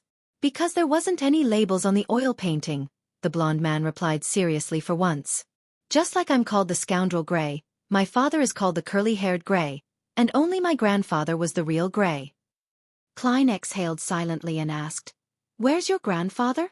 "In the cemetery. He's been buried there for almost 2 decades. Next to him is my father who was buried 3 years back," the blond man answered honestly. After Klein asked a few questions from different angles, he adjusted the cylinder in front of the blond man and put it back into his armpit holster. He put away his police identification and turned around in his black windbreaker before walking towards the motel with his hands stuffed into his pockets. He walked quietly along the street underneath the dim light that was shining out from the houses that lined both sides of the street. "I can't confirm if the portrait is that of the first Baron Lamud. I wonder if the town has the exact historical records of the ancient castle. Regardless, the man in the portrait must be a person from the past, at least 1,000 years ago. Besides the hair, he looks almost identical to Mr. Azek. Is this what we call reincarnation? Back when Mr. Azek gave up his position in other universities in Backland and came to Tingen, perhaps it was driven by instinct. There's another possibility. Such as, the man in the portrait is Mr. Azek and Mr. Azek is him." Having thought of this, Klein felt a jolt. He nearly stumbled on the steps ahead. He paced back and forth around a damaged gas street lamp and tried to incorporate his knowledge from the world of information overload. According to his earlier guesses, he made a further inference. Mr. Azek might have become immortal due to some reasons, such as being a vampire. Could that be why he survived for so long? That's not right. When has there ever been a bronze-skinned vampire? Plus, when I shook hands with Mr. Azik, I could clearly feel his body temperature and the fresh blood that flows within him. Although he dislikes the heat of the south, he isn't afraid of the sun. He once competed in a rowing competition with other teachers under the hot sun. There's another possibility. Mr. Azik's sequence potion or some other factors bestowed him with a long life, and the price for it is memory loss. Man, taking into consideration his various dreams, can I presume that he loses his memory as part of a cycle? Every few decades, he forgets his past and gains new life. Then, his dreams are the lives that he has lived before. Haha, I think I've read something like that before in a novel. I can't just rely on divination to verify this. I have to look for the traces of the lives that Mr. Azik lived, traces of him not having a childhood, but starting directly as an adult. Klein started leaning towards his latter guess. However, he temporarily couldn't eliminate the possibility of reincarnation. He reined in his chaotic thoughts and considered carefully whether he should inform Captain Dunn about it. If Mr. Azik was a beyonder that lived for 1,000 years, his ability would be much stronger than I imagined. He advised me out of kindness. However, it would be hard to say if he will remain kind when I find clues about his past. But Mr. Azik has been nice to me all this time.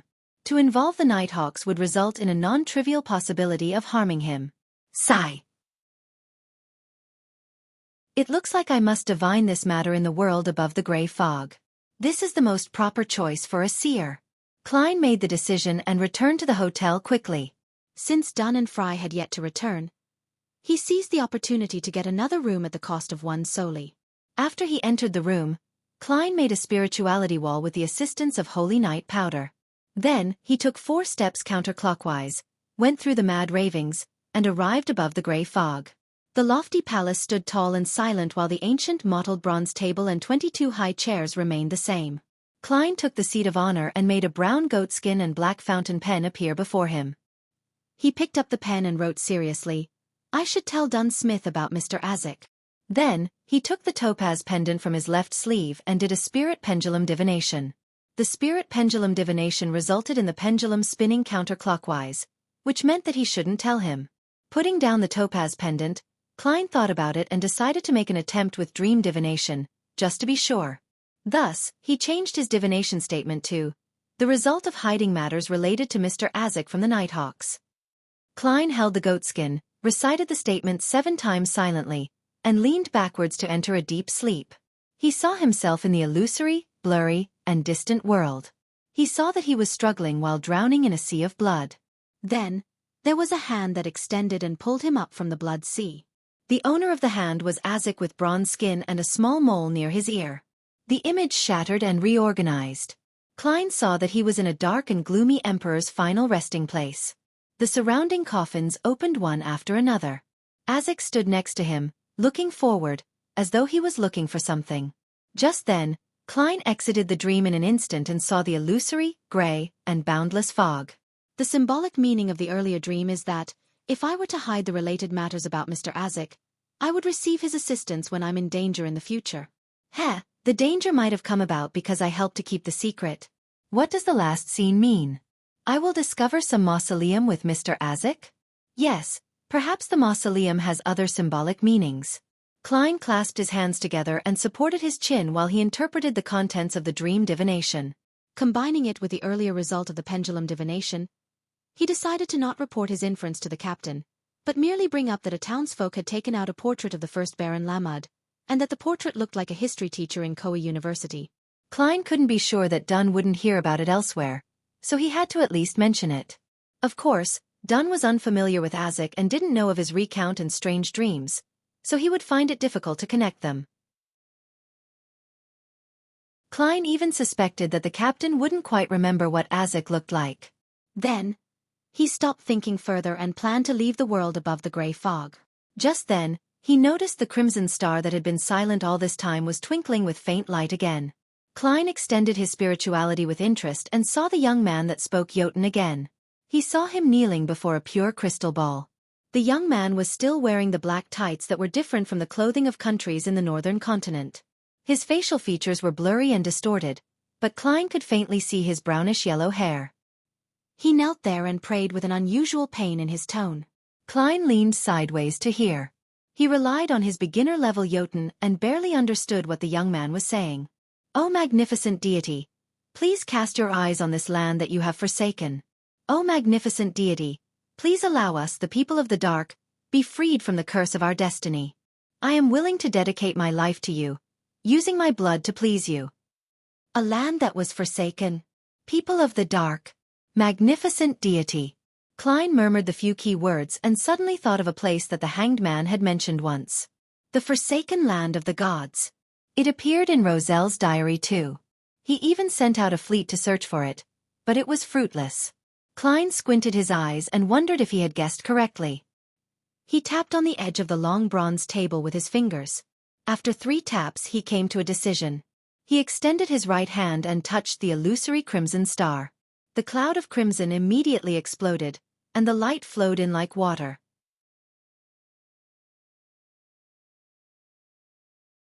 Chapter 137. City of Silver, Mortuary.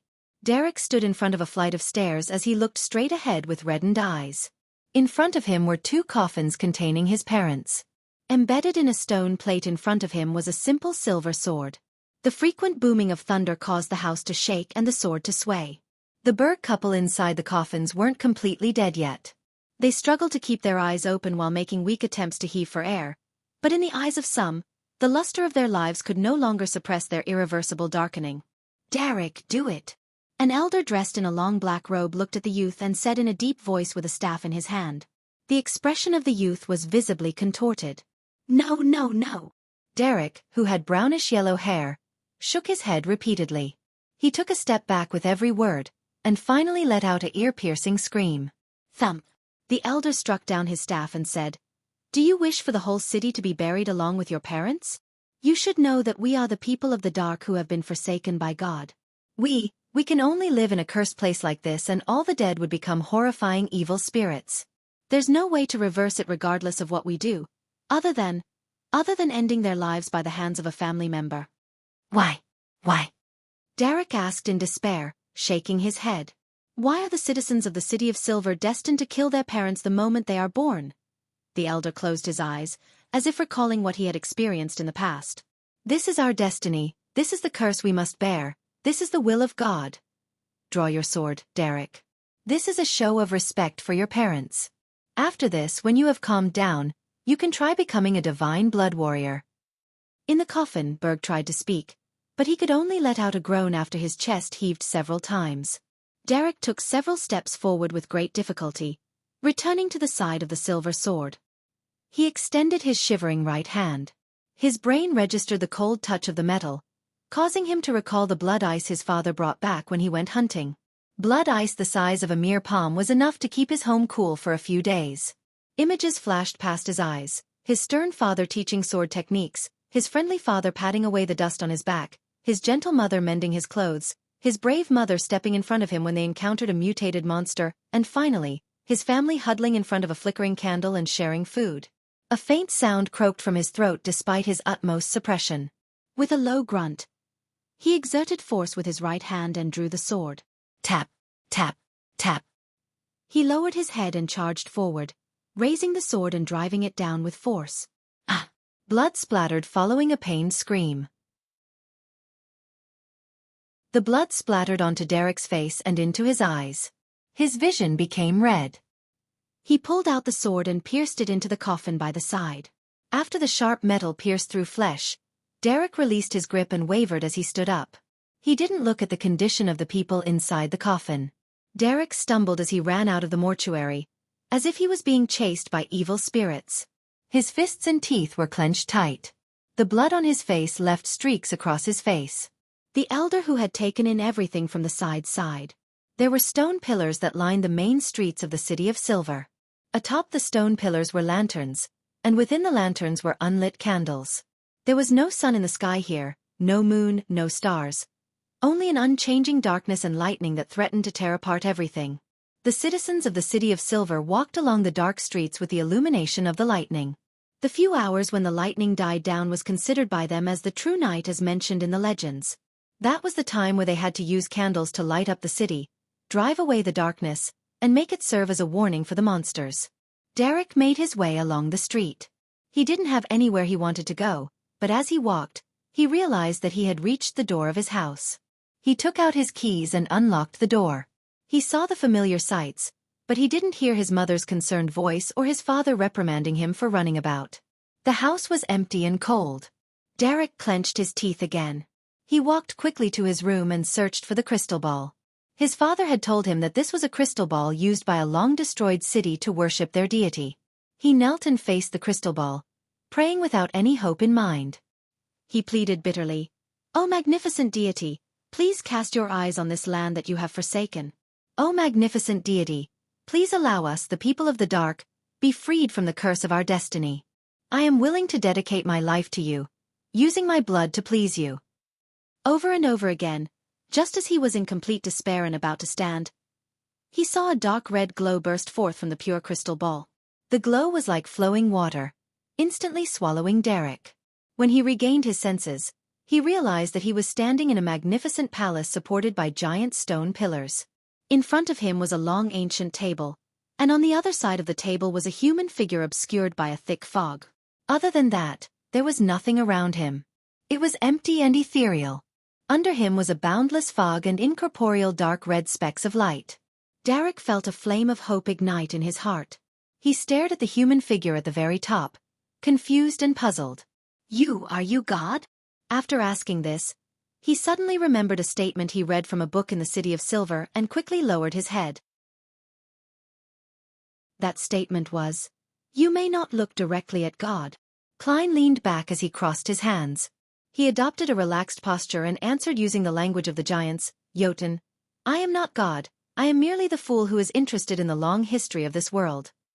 Klein had already activated his spirit vision by clicking his left molars. He noticed that the youth in front of him had different colors covering the surface of his astral projection and the depths of his ether body. This meant that he was not a beyonder. The fool. Derek ruminated over the term and after a long silence, said with difficulty, "I don't care if you're God or the fool, my prayers will not change. I hope that the people of the City of Silver will be freed from the curse of their destinies. I hope that the sun and sky described in the books will appear in our skies. If possible, I wish that my parents can be revived." "Hey, I am not a wishing well." Klein put down his hands and laughed. "Why should I help you?" Derek froze. He thought for some time before saying, "I will offer my soul to you. I will use my blood to please you. I have no interest in the soul and blood of a mortal." Klein smiled and shook his head. He saw the color of the youth's feelings turn into the color of despair bit by bit. Without waiting for the youth to speak, Klein nonchalantly said, "But I can give you a chance. I am a fool that likes a fair and equal exchange. You can use what you can attain to exchange with me, or people like you, to exchange for things you want. But remember, they must be equal in value. This can make you powerful. Perhaps one day, you can rely on your own strength to free the City of Silver from its curse and make the sun appear in your sky once again." Based on the youth's description, Klein was confident that the City of Silver was the so-called forsaken land of the gods. Of course, he couldn't be certain of this for the time being. After all, the religious literature claimed that the world existed in a sunless state during the first epoch, the Chaos Epoch. No one knew if there were any other strange lands that the countries of the northern continent were unaware of, other than the forsaken land of the gods. Derek listened quietly. He lowered his head in silence and replied after a while, "I want to become the sun. I wish to obtain the formula of the corresponding starting sequence potion from you." Sequence. Potion. The sun.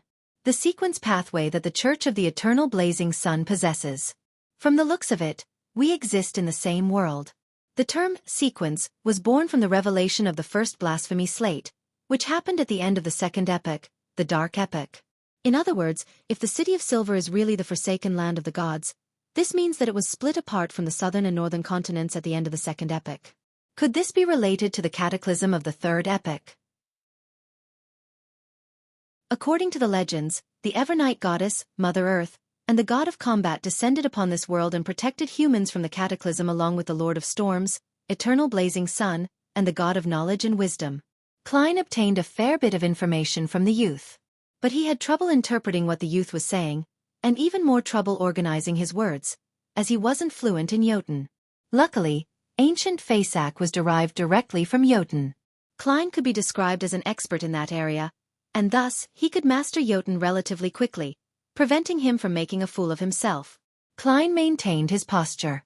He replied with a calm tone, "We can discuss this transaction in the future. Do not go out for the next 2 days.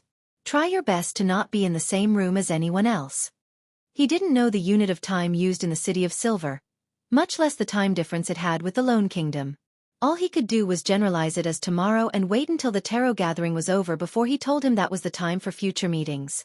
Klein knew that there was a term for day in the Jotun, and thus deduced that the youth would understand even if the City of Silver didn't use it as a measure of time. "All right, I'll follow your instructions," Derek replied with his head lowered. He didn't have any objections. Klein heaved a sigh of relief. He tapped his fingers on the side of the table and said, "Before I send you back, let me first complete our equal exchange. I gave you a chance to be strong, and you have to give me something equal in return. I have said that I am the fool who is interested in the long history of this world. What I ask in return is the history of the City of Silver, everything that you know." Derek thought for a moment before replying softly, "I will describe it faithfully. The City of Silver has existed ever since the omnipotent and omniscient God, the Lord that created everything, forsook this land. No, it existed before that, but it was called the Kingdom of Silver."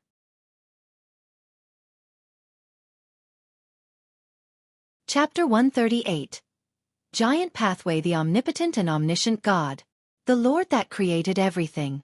Klein leaned back and maintained a profound posture while he ruminated over the words that the youth from the City of Silver had said. He was no stranger to a Lord that created everything. The Creator mentioned in the Book of Storms, the Revelation of Evernight, and other urban myths referred to the Creator with similar titles. It was also the way various secret organizations like the Aurora Order described the true Creator. But this was the first time Klein was hearing of an omnipotent and omniscient God in this world. Be it the Evernight Goddess, Lord of Storms, and the God of Steam and Machinery, none of them claimed to be omniscient or omnipotent. If the City of Silver was really in the Forsaken Land of the Gods, then the Forsaken Land of the Gods would truly belong to this world. The omnipotent and omniscient God might be the title of the Creator that was used by the living in ancient times. Klein looked towards the young man opposite him in thought. He looked at the emotional colors of pain and sorrow. When Derek felt the fool's gaze, he lowered his head involuntarily. He recalled the legends that his parents had told him. He said slowly and sadly, "When the sun disappeared from the sky, when the clouds were ripped and torn apart, when lightning and thunder became our rulers, and the monsters lurking in the dark suddenly emerged, one so terrifying beyond one's imagination, they destroyed one city after another in the Kingdom of Silver. Humanity's dark ages had arrived. The remaining experts in the City of Silver then relied on their united power and 2 magical items before they finally warded off the attack of the things of the dark. They gradually eradicated the monsters within a 1-day journey of the city, and they established a city-state that protected the last light of human civilization." A standard textbook description. Klein couldn't help but comment in his head. The young man's description made him feel that the City of Silver was in a different world than the northern continent. Maybe this is the unique characteristic of the Forsaken Land of the Gods? He thought, without revealing his emotions. Derek calmed his breathing and continued. During the first few decades, plants couldn't grow. The City of Silver had a severe lack of food, and we could only hunt dark creatures or mutated animals to relieve our hunger. The population dropped drastically. Fortunately, we found black-faced grass. It could survive under such circumstances, and it became our only reliable and stable food source. It was said to be the final intervention that the magnificent God left for us. It allowed one generation after another to live on in the City of Silver. It persisted in the Dark Ages for 2,582 years. The passage of time was recorded by a long line of chiefs. For the rest of the people in the City of Silver, we call periods of frequent lightning day, and when the lightning subsides, we call it night. It's a rather confusing system, and it makes exact dates difficult to pinpoint. Such a magical place. Klein was glad that he hadn't talked about tomorrow, but instead vaguely mentioned the following 2 days. Derek briefly talked about the few memorable incidents in the City of Silver's history and said, when the population returned to a certain level, the number of Beyonders increased. The 6-member council started forming elite troops to explore the dark. We have now explored all of the original territory and nearby cities. We are advancing towards the darker and more terrifying depths of the dark. At the border we found cities with strange architectural style, but they were destroyed at some point. We suspect that they were sanctuaries built by other remaining humans. Unfortunately, they still lost to the things of the dark in the end. The things of the dark that he mentioned should be a reference to monsters that hide in the dark, ones that are beyond imagination. Klein nodded indiscernibly. The Kingdom of Silver was once ruled by the Giant King. Hence, the Beyonder chain that we are in control of is the Giant Pathway, also known as the Divine Blood Warrior Sequence Pathway. When we killed certain monsters and explored those destroyed cities, we obtained potion formulas of other sequences. However, the sequence pathways are incomplete, Derek said, moving on to explain the current situation in the City of Silver. Upon hearing that, Klein's mind jolted. Although he didn't change his posture much, he was obviously paying more attention. I love knowing more about sequence potions. The Giant King. The City of Silver and the Northern Continent share the same history? The Second Epoch's history. Killing a monster causes it to drop a formula? Is this a game? No, there's another possibility. Those monsters were once human, Beyonders. Klein suddenly felt a heavy weight on his shoulders. Derek saw that the fool didn't reply. He clenched his teeth, pondered and said, the names of the giant sequence pathway are Sequence 9 the Beyonder Warrior, Sequence 8 Gladiator, Sequence 7 Weapons Master, Sequence 6 Dawn Paladin, Sequence 5 Guardian, and Sequence 4 Demon Hunter. Only the elders in the 6-member council know the names of the higher sequences. Sequence 4 Demon Hunter. This is the name of a high sequence potion formula? This is the first time I've heard something like this. Klein felt delighted at the fact that he finally learned one of the names of the higher sequences. However, he suspected that it was a name from ancient times, which would be different from the current version in the Northern Continent, just like the Windstorm Priest and the Seafarer. Oh, Beyonder Warrior, Gladiator, Weapons Master. Sounds familiar. Alright, the sequence pathway that the Church of the God of Combat has in control is very similar to this. Sequence 9 Warrior, Sequence 8 Pugilist, Sequence 7 Weapons Master. Due to the limits of his security clearance, Klein only knew the titles of the first 3 sequences that the Church of the God of Combat had in control, but the similarity between the 2 pathways was still obvious. Based on the core meaning, they are basically identical. The complete sequence that the Church of the God of Combat mastered is the so-called Giant Sequence Pathway. It is said that there was a god that emerged in the Third Epoch, which was the Cataclysm Epoch, to inherit the estate of the Giant King? Or could it be that he himself was an ancient giant? Klein analyzed and judged while he maintained his calm appearance. Derek continued to explain. After we pulled through the initial hardships, the City of Silver has been ruled by a 6-member council ever since.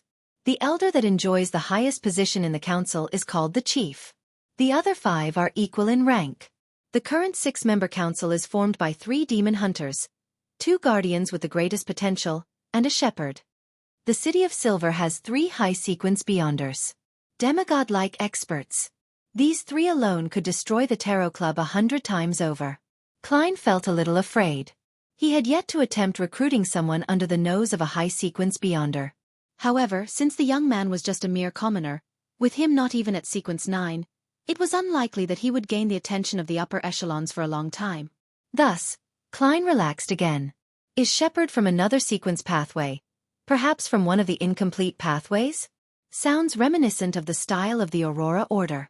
The member from the Aurora Order that wrote a letter to Mr. Z. What was his name again? He kept mentioning the Lord's Lamb.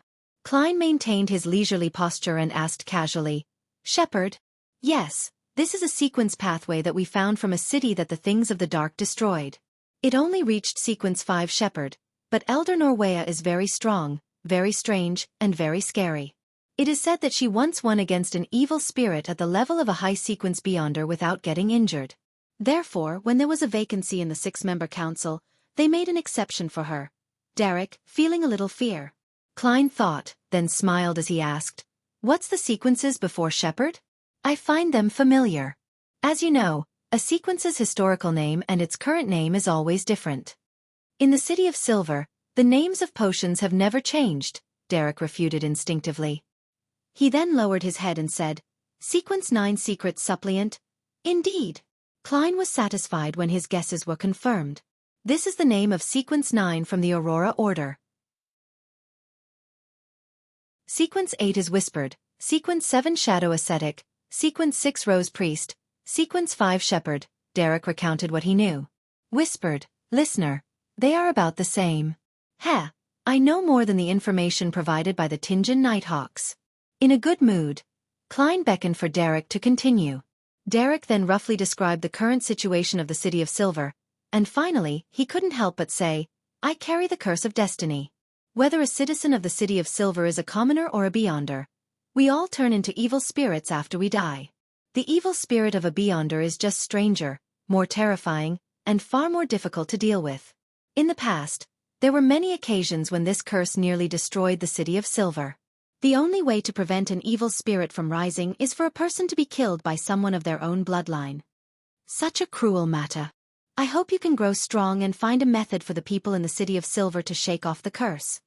Klein, the fool who was merely an empty shell, could only provide some free chicken soup for the soul. So, I want to be the sun. When there was a sun shining over the land, we had never encountered any curse. Derek muttered softly with great difficulty and pain. Klein nodded slightly and asked, You will have the chance to. Remember that I can pull you in here any time in the next 2 days. Try to avoid being around other people. All right, Derek replied solemnly. Before that, I need you to confirm your code name. Klein smiled and pointed at the deck of tarot cards that appeared on the table. Confident that Derek had never come into contact with tarot cards, he gave a brief introduction. Pick one of the cards as your code name. Anything besides the Fool, Justice, and the Hanged Man. Derek took 2 steps forward, flipped through the tarot cards, and said without hesitation, Sunday. I picked the sun. Remember your choice, it will follow you for the rest of your life, Klein replied like a charlatan. At the same time, he extended his hand and severed the connection in a restrained manner. Then, he watched as the crimson glow receded, and the young man opposite him turned incorporeal and dispersed bit by bit. You're tuning in to the Xiaofan's Wuxia Tales YouTube channel. Don't forget to subscribe and join us on this journey to catch the most captivating stories.